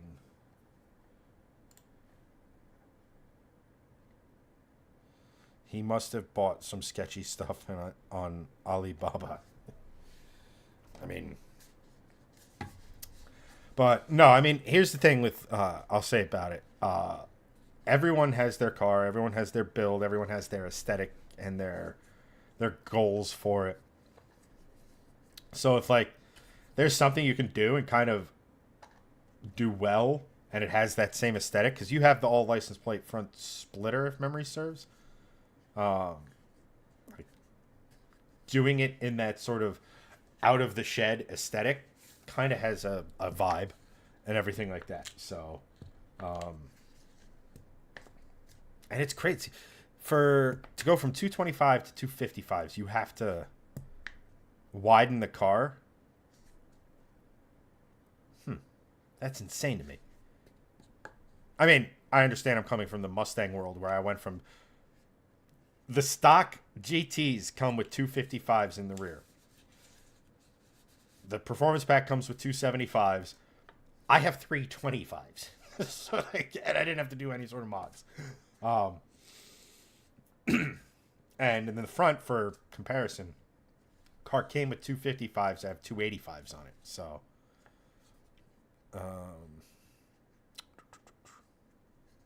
Sean goes, Liberty Walk? Nah, we doing Rickety Walk body kits here. Again, man, if you can make it work and it's not going to cause your car to rust back to nature, go for it. If it's what you want to do it. Like, you only live once, man. But get after the trans tie rods so you live longer. And Anthony doubles down and goes, Sean's goal is to be the king of crackheads with the accent over A, I'm assuming to make it seem appear more Swedish. To be the king of the crackheads that own Volvos, and Timmy is to be the physical embodiment of Volvos with threatening auras. To those of you watching who don't know what Timmy is, it's what, a 940 sedan or whatever. I know like 4 Volvos. That's about it. So feel free to correct me if I'm wrong there.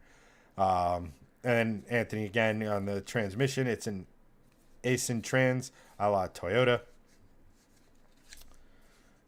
Yeah, I mean I have a $6,000 clutch and flywheel. Can hold 1,000 horsepower. Very readily available adapter plates to go to an LS. Just saying. Sean, I had to roll my fenders a bit to clear the 225s. That is insane. Perhaps look at wheels with a slightly different offset. Sheesh, man. 225s and you had to roll the fenders. That's nuts. I remember, what is it? SRT 4s are similar in the sense that they have a decent tire under them from factory, but going much wider, they had to roll the fender. That's nuts. I mean, but he had to roll the fenders to 225s. You can ask Anthony about the incident in the driveway with the baseball bat and the jack handle.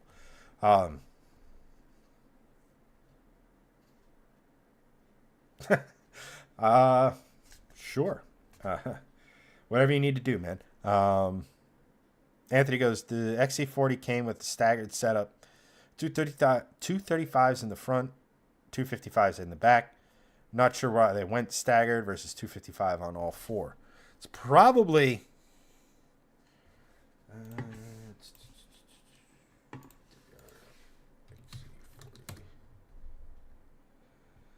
if I had to guess, so everybody has this and I'm not saying you, I'm just using it, people generally. But as a rule, most people have, when they think of electric cars and 4-wheel drive or all-wheel drive with the electric cars, and the way they can accelerate and all this other sort of stuff, they just naturally assume that you can send the same power to the rear or to the front that you can, but a lot of cases you can't, because again, physics are a thing. You accelerate stuff like this, so it's like, given the power levels and the physics, I'm guessing that's kind of why they went with it, just because almost all that's rear bias, and the rear tires are what's going to get grip in heavy acceleration moments. I mean, granted, in heavy braking moments that flips, but generally speaking, staggered. That's why. Um, Anthony, not sure why they went staggered. Just 255 on all four corners. We went there. Anthony goes, he won't give up those Ferrari wheels.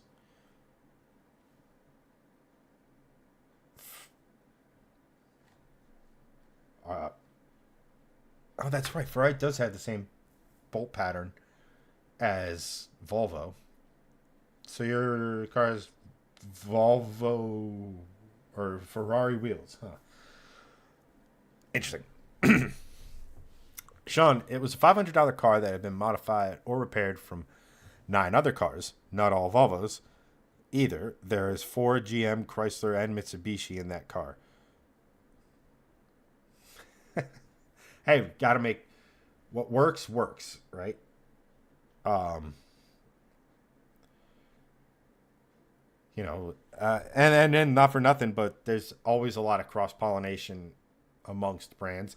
Anthony's newest acquisition, the Trooper, is the most rebodied vehicle I think ever sold in America, or something crazy like that. Um, and so like, there's always a bunch of cross pollination. There's always a bunch of like, you can find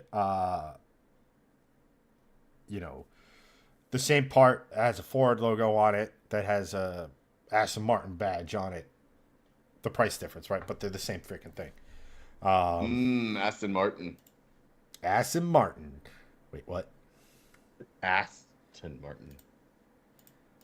And everyone, your eyes. Greg's back. My eyes. But yeah. So Greg is going to regale you with I don't know, something. I'm going to step away for a quick second. I only see you. Oh, there's me. Hello. And then when we come back, Anthony's going to get excited. Guaranteed. Yes, he will. So what am I regaling with exactly? Also, I'm definitely turning my brightness down again. it seems to be getting brighter as the time goes on. You remember when you used to I don't know if you guys ever did this, but or if it still happens to you. Back when I was a kid, I would watch TV like really late into the night, and I'd watch Sports Center all the time because I was obsessed with it as a kid, because I was just like, all my sports heroes were on TV and blah blah blah. I was really into hockey and all the other stuff that was on Sports Center, and I would watch it like from 9 a.m. to like 2 p.m. in the summertime, like nothing else. I would just watch Sports Center forever, but it would be the same thing at night. So I'd get all like the sports scores from the day, right, and whatnot. So I'd watch it from like 10 p.m. to like 1 in the morning, and I would watch it, and I would get I'd watch it, and it would seem like it would be getting louder for me like every time. A new commercial would come on, or when they come back from break. So I'd turn it down one, and I turn it down one, and I turn it down one, but it would like stay at the same volume because you just got used to that volume. I feel like the same thing's happening in here visually, where it's like, oh, I walked away and I came back, and oh my God, it's so bright in here. I gotta like turn down the brightness, and I walk away and come back. God, Jesus, I gotta turn down the brightness again. I feel like visually, that's what's happening to me now. Was every time I walk into the garage, is I feel like just gotta turn it down a little bit. I don't know what you all were talking about with Chad, but I heard Aston Martin. I'm going to talk about Aston Martins because Aston Martins are wonderful. I think Aston Martins are great, except for the new ones. I don't like the new ones. But speaking of Aston Martin, if you didn't know, not the V8 Vantage, which I owned before, which was a very cool car, the DB9 of the same era, the Gaydon era. So from like 2005, I think the DB9 came out, at least here in the US, to like 2016 or so. Basically, that the DB9 lasted in between in those years, in that range, right? I didn't realize that the market on those had totally tanked. And it is a V12 British hand-built car. Sure. It is a not reliable car in the sense of when you think of reliable cars, it's not even close to being near the top of the list at all. However, that era of Aston Martin is known for being quite reliable from an engine perspective for the V8s as well as the V12s. And the market on those DB9s has tanked. Like a couple of years ago before the pandemic, and I say a couple of years ago, it's been 4 years now. Um, but like maybe 5, 6 years ago, 2018, 2019, the DB9 market was up around for that specific era. You couldn't find good ones for like under 50, 60 grand, which is still decent price for those cars because they started up close to 200. They were $180,000. Now, when you look at them, you can find them for the same price as V8 Vantages. You can find them in the 35 to 50 range, and 50 being on like the top end of the affordable ones. So like the low end of the DB9s back in 2018, 2019 was like 50, 60. And that's for like the shit kickers. Now the shit kickers are in like the 30s, but you can find decent ones in like the $40,000 range, which is, pretty wild considering that you're getting a V12 hand built British exotic that's relatively reliable from a engine and drivetrain standpoint. I mean, the rest of the car, I'm sure the jury's out, but like, I don't hear. I'm still in a lot of those groups on Facebook. You don't hear a lot about mechanical faults or even electronic faults. Like there's some gremlins, sure, and I had some in the V Advantage, but like, man, DB9 is a good shout. I think it's sold, but there was one. There was a 2013. It was a salvage title with like 50,000 miles on it, a 2013. So you got like the facelift, the DBS sort of body work that it like inherited over time for like 40 grand. And I'm like, man, I wish I had $40,000 right now because I would have bought that cash. Like these things are just gorgeous, and you can put headers on it, and it's a screaming V12. So cool. Oh, I'm reading the chat now. You guys are talking about the Trooper. Yeah, the Isuzu Trooper. Oh man, that thing that is one of the most rebadged vehicles ever. I think what were the ones? Like how many versions of that did they have with badge engineering essentially? Excuse me. I think there was like 8 different versions of that across the world. Freaking crazy. Anthony, you is correct. I'm basically trying to talk myself into another Aston, right?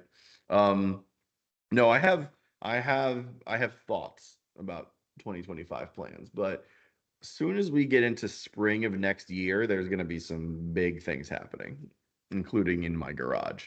The wife's getting a new car. I'm gonna end up getting a sports car come hell or high water, and we're gonna figure this shit out. Uh, but yeah, I mean, another Aston would be great. It wouldn't be the greatest financial decision, but it would be a very cool thing to do. There are other things like we were talking about earlier, like Challenger, Jag F type, not at the top of the list anymore, but it's still on the list. Still a cool car.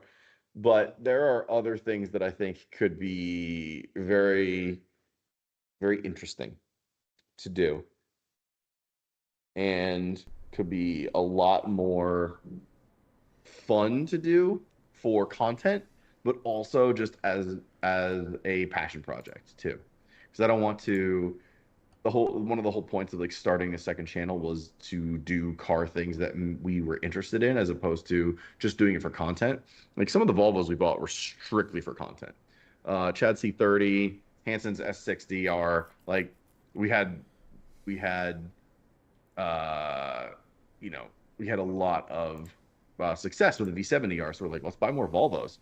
And Chad ended up really liking the C30, but like let's be honest, like that was to make content with. It That wasn't was a because biz- Chad was that was a passionate biz- about that was C30s. that was a business decision that ended up being fun, but not something. Yeah, exactly. So like I would much rather just buy like a Challenger and it get like 100 views every video, but I freaking love it, than me buying another V70R and I'm just like, this is cool, but I rather would have had the Challenger, but I know that the V70R was going to do 5 to 10,000 views every video. Like I feel like the passion would just come through at the Right. point. The only acceptable wet reason to get another V70R is to do the XC90 V8 swap or and make like Exactly. of that could be really really cool because nobody would expect it. And if we could figure out a way to Yeah. put like a supercharger on it or something. Yeah. Well, so the guys up at Revolve actually have done a couple of those swaps now, and they're getting better at it. I think in the next year they're going to have it down where they could do it within like, okay, this is something that you could basically just send them a car and they could do it. But I would rather do it on a P3 XC70, because you could lower that. You have basically fender flares with the body cladding, and it's a more up to date car. Let's be honest, the P3s are much better at everything than the P2s. Love the P2s, but the P3s are just a better car. In some ways, I think they look better. And honestly, a V8 in a modern-ish Volvo wagon sounds pretty awesome. Yeah, Gotta I be mean honest. that'd be really cool, but it goes into when I heard you talking about this, I had thoughts, and that was like car factory V8 light mods enjoy, right? But then I was like, Yes. well, how liquid is Greg? And I don't need you to broadcast everything, but like if there's cash Infinity involved, billion dollars. we get you like a $5,000 car that you finance, just so it's like no out of pocket, right? Put $500 down. Yeah, and then you know going rate for a motor swap is about 25 grand if you get it done by like a reputable good shop Yeah. that you're absolutely gonna trust doing it. Oh, wrong way. Over there. Yeah, I Yes. got there. Yeah.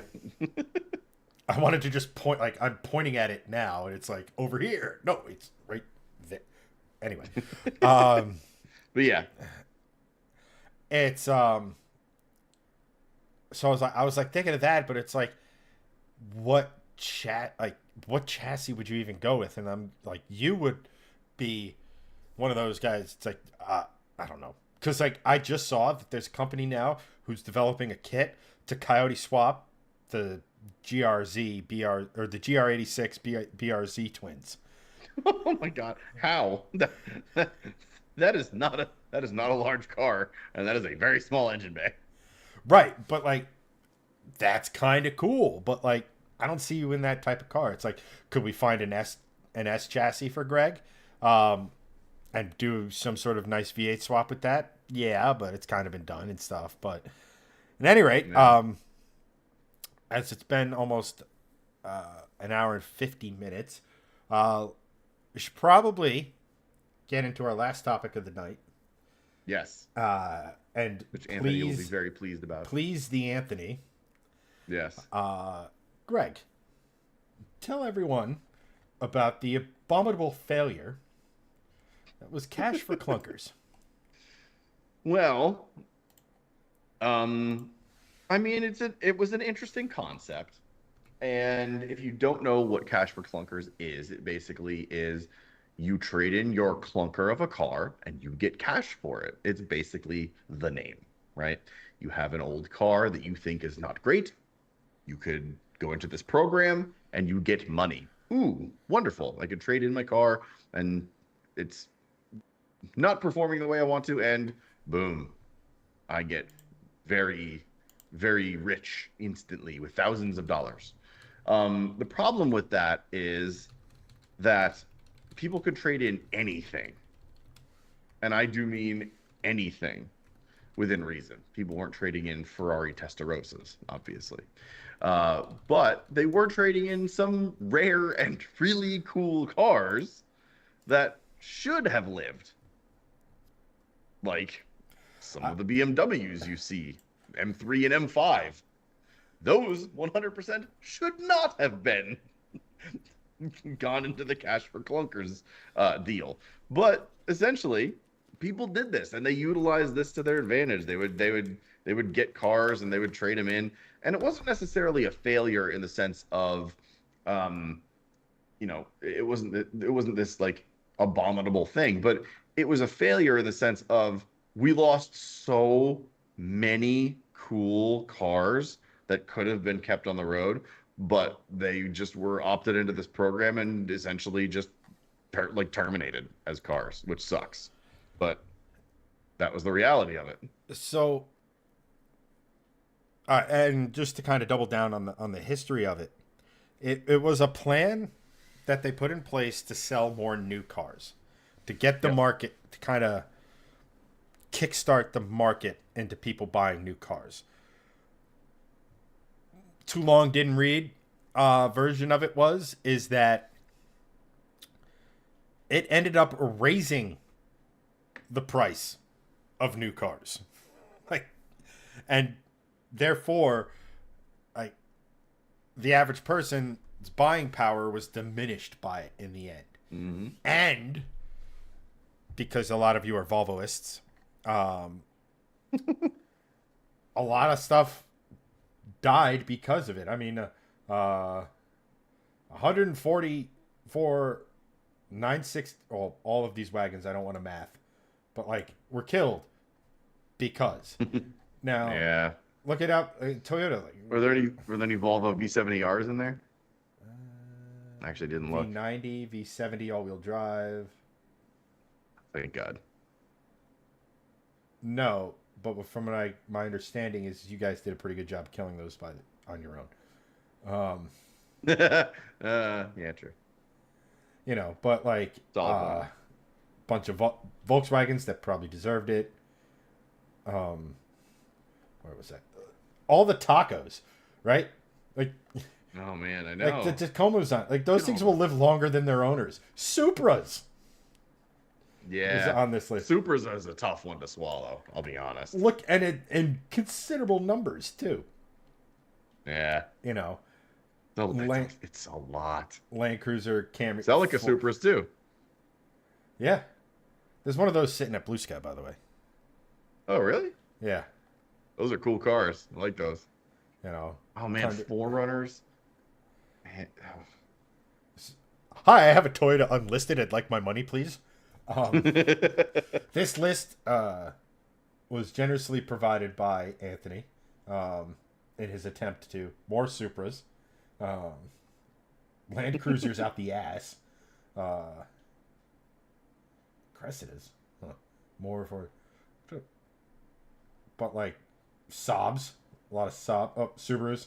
Let's just get in here and a bunch of legacy wagons. yeah, that's sad too because those '90s era legacy wagons were super cool.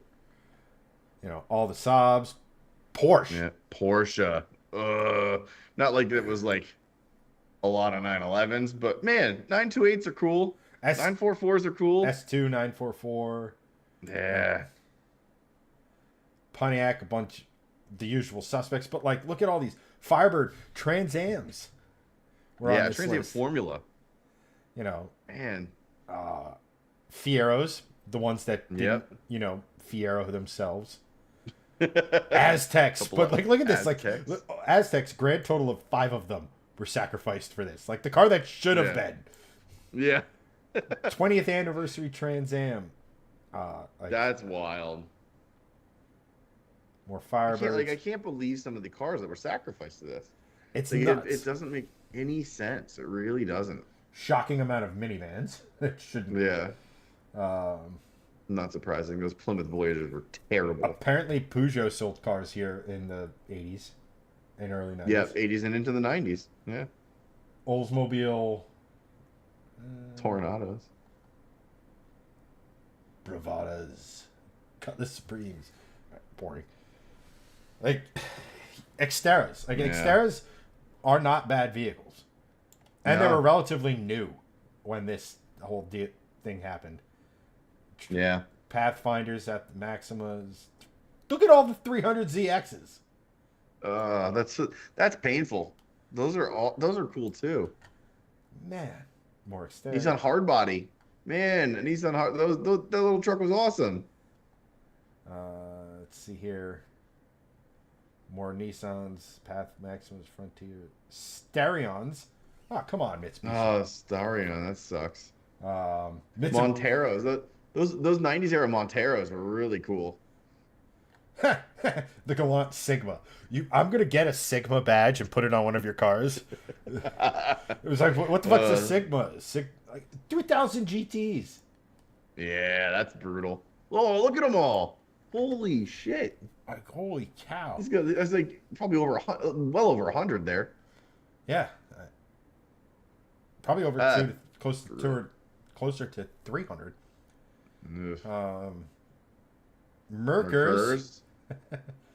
I can understand, even though they were cool. Like, people didn't really know what they were. Yeah. Mercury, a bunch of Cougars, Capris. That's a Fox body, in case anyone was wondering. Yep. Or Mountaineers. Look at all these Grand Marquis. Like, imagine Cletus looking at this. Yeah. Oh man. Every one of those could have been in a 24 Demullets. Mercedes-Benz SLs. SLs. Granted, this wasn't the glory eras for Mercedes, but still. No, but still. Oh, the 560 SELs. Those were nice. Oh man, a lot of them. A lot of fucking Mercs. Jesus. Yeah. RX-7s? Well, the RX-7s. I don't like the RX-7. I never have. They're cool for like a JDM 90s car, but like I don't like the RX-7. I like the rotary engines. I don't like the RX-7 really that much, but man, look at how many of them. Like that makes me sad. Like, look at how many freaking 90s and late 80s RX-7s. Bunch of people who are sick and freaking tired of dealing with Apex Seals is what that's. Yeah, that's true. Bunch of, Mazda Rangers, basically. Yep. B-series little trucks. Tributes. Oh no, town cars. Guarantee you this was a bunch of limo companies just being like, 100%. Look at the numbers. Look at I know. numbers. There's multiple thousands of them. Oh my gosh. One line of that is 939. Yeah. Good Lord. Navigators, really? Those were kind of... Yeah, that's a little surprising. Contis, more town cars. Oh, the Continental. Let's see here. Lexus, a bunch of Well, the SC430s. Well, only one. Why is it... Yeah. There was no... But the 300, 400s are basically like the fancy Supra. Oh, they are. They're a long wheelbase Mark IV Supra. Yeah. RX, LS, GS. More SCs. Jesus, people didn't... Aha. People of good taste. I don't think there's a single... Oh, there it is. 6 morons traded in an IS300. Land Rovers, probably the electrics all stopped working. Yeah. Not surprised about this section. Not a LaForza Atoma LaForza or a Lambda Control 300E. Seeing a LaForza at all on this list is hysterical. Oh my Most people don't even know what that is at all. A bunch of Kias from when Kia made shit. Yep. Fun fact, these Sedonas, later on when they had, I think, the bigger 6-cylinder in them, easiest car to do a front-wheel drive burnout ever. A bunch of Wranglers, which it sucks. Wagoneer, someone in chat's going to be mad. Let's see here. Sean on the Pathfinders. Wagoneer. Merker, I knew we would have some F's in chat for that. Yeah. Grandma Keith. So that's where all those Mazda trucks went. Yeah, pretty much. Yeah, and like Anthony said, like a lot of these cars would still be alive. Like, absolutely. Like, yeah, there's so many. And as we've learned with this whole EV thing that we're going through today, it is more environmentally friendly. It's more economical. It's as a whole, as a production sort of line, to keep an old car running.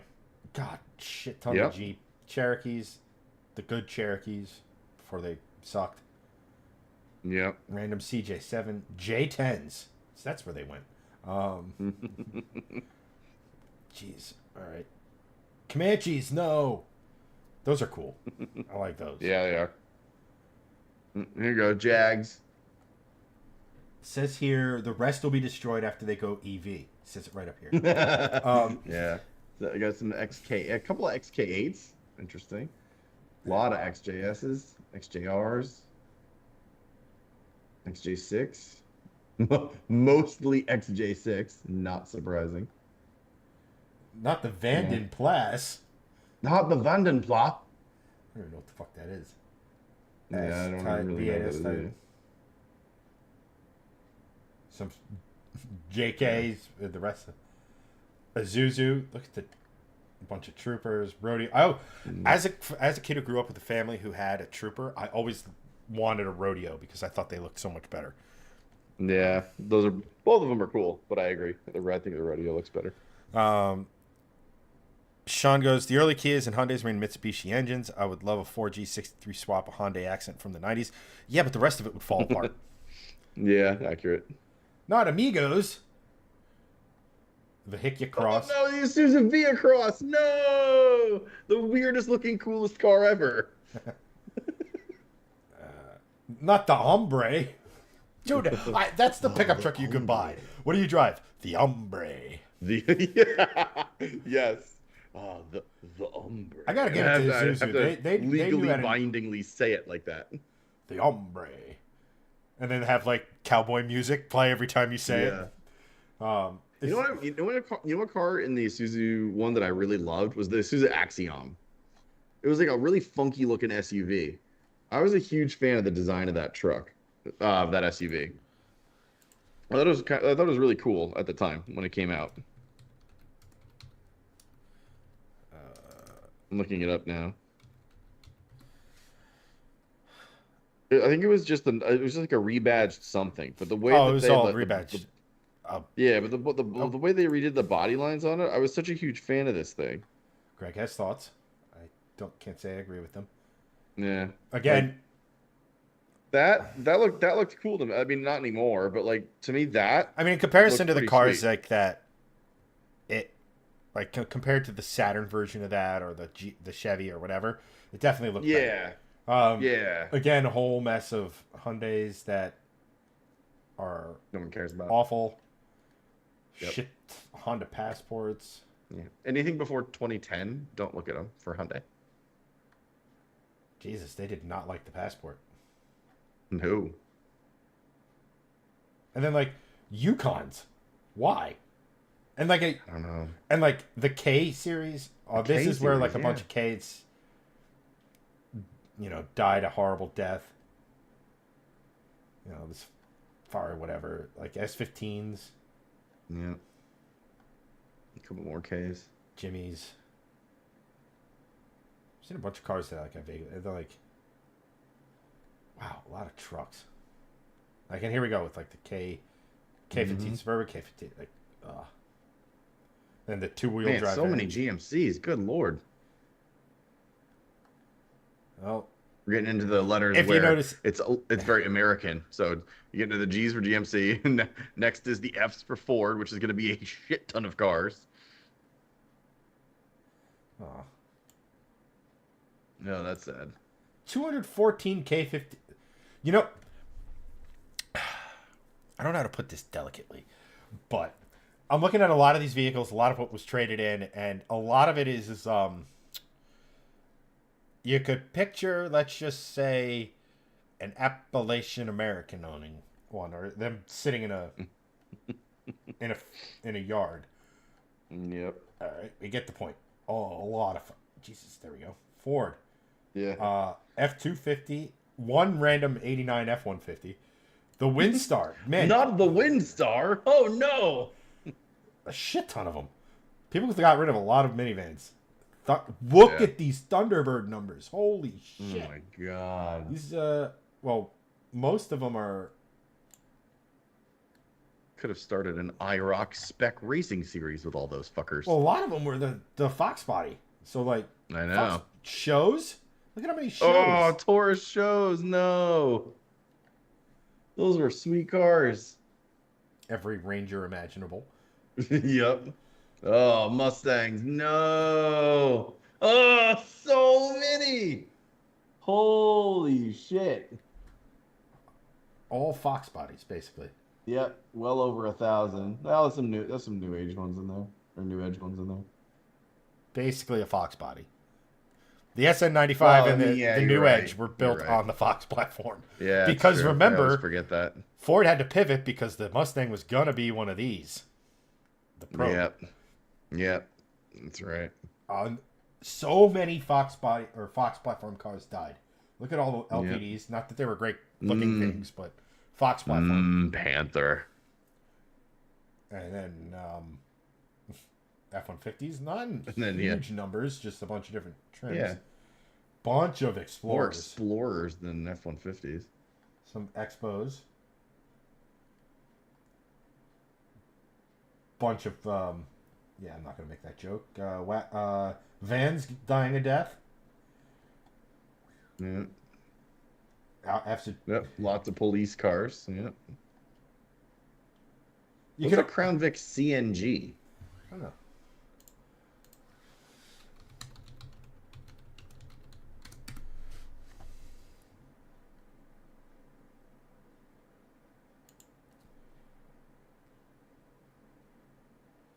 Oh, it might be a police. Crown Vic. It's a police variant. I think it's a police variant that's like, you know, that you remember back in the day when the cops would show up, they'd have the Crown Vic cop cars, and then like the lieutenant or the detective would have the slightly nicer Crown Vic. Yeah, it's true. Bunch of Bronco 2s. Although Bronco 2s were big body Broncos though. More Ford minivans. Yeah. Holy shit, F-250's out the ass. Yeah, way more of those than the F-150s. Oh, wait, but there's more F-150s here. Yeah, but not in the numbers, man. Holy shit. Yeah, no. More vans. More Broncos. More Broncos. More minivans. Jesus. Rangers, but not in a ton. More Crown Vics. Wow, the F-250. People just got rid of... Were these? No, that was before the Triton fiasco. Oh, cop vehicles. Yep. The Sport Track. No, the weirdest Explorer ever. More vans, more Broncos, more wagons. Jeez Louise, it just goes on and on and on.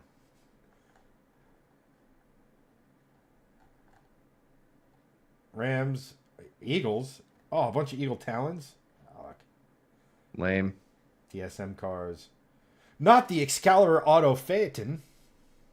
Or the Federal Coach Lincoln Eaton? Whatever the fuck that is. Oh, CNG, compressed natural gas. Huh, I was way off. I was going to say, cop not great. Green. Cop not great. Yeah. Just checking back in with chat. We have Anthony goes, the rodeo is a Honda. Such is life.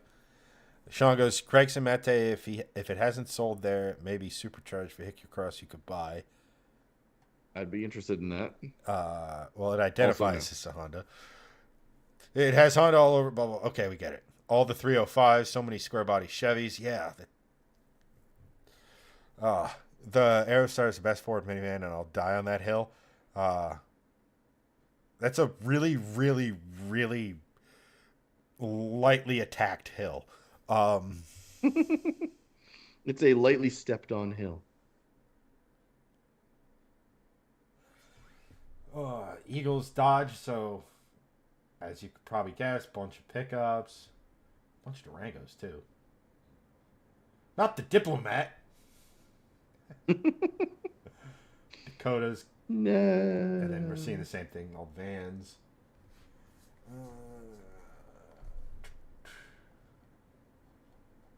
Rams. One person traded in an Aries. All right. A lot of the same. Right.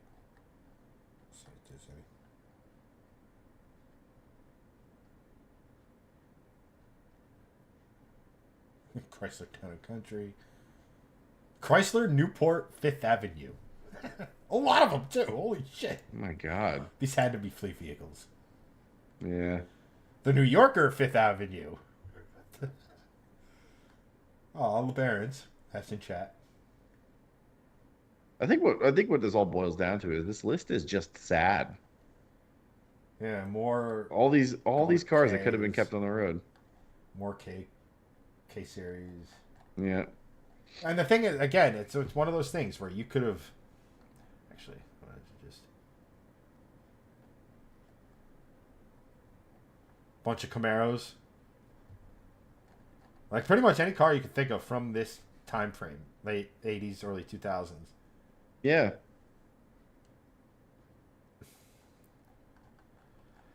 You know, so... And the dumbest thing is that it just didn't work.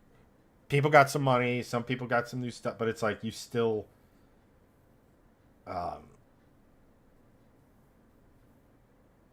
It just... It goes back. Yeah. I think a good way to... Let's just see here. Second gen Rams. Did the Dodge Shadow make it to the list, or did they all burn to the ground before this? I'm guessing they're I saw Shadows on there, actually. I'm not guessing. I think the good way to close on this one is that with the...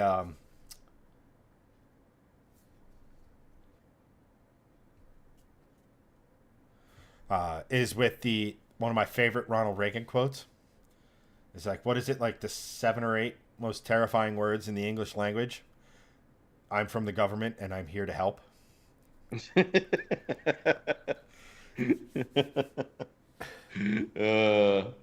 You know, which that clip gets often misconstrued and put into videos as like, you know, I'm actually here from the government and I'm here to actually help. Like, there's a lot of people who throw it in there like erroneous. It's like, no, the first part of that quote is not what you making this not what you think it is. But yeah. I mean, it's just such a. I mean, all of this stuff is just. Oh, Cadillac Brougham. Eric could have made some money. Again,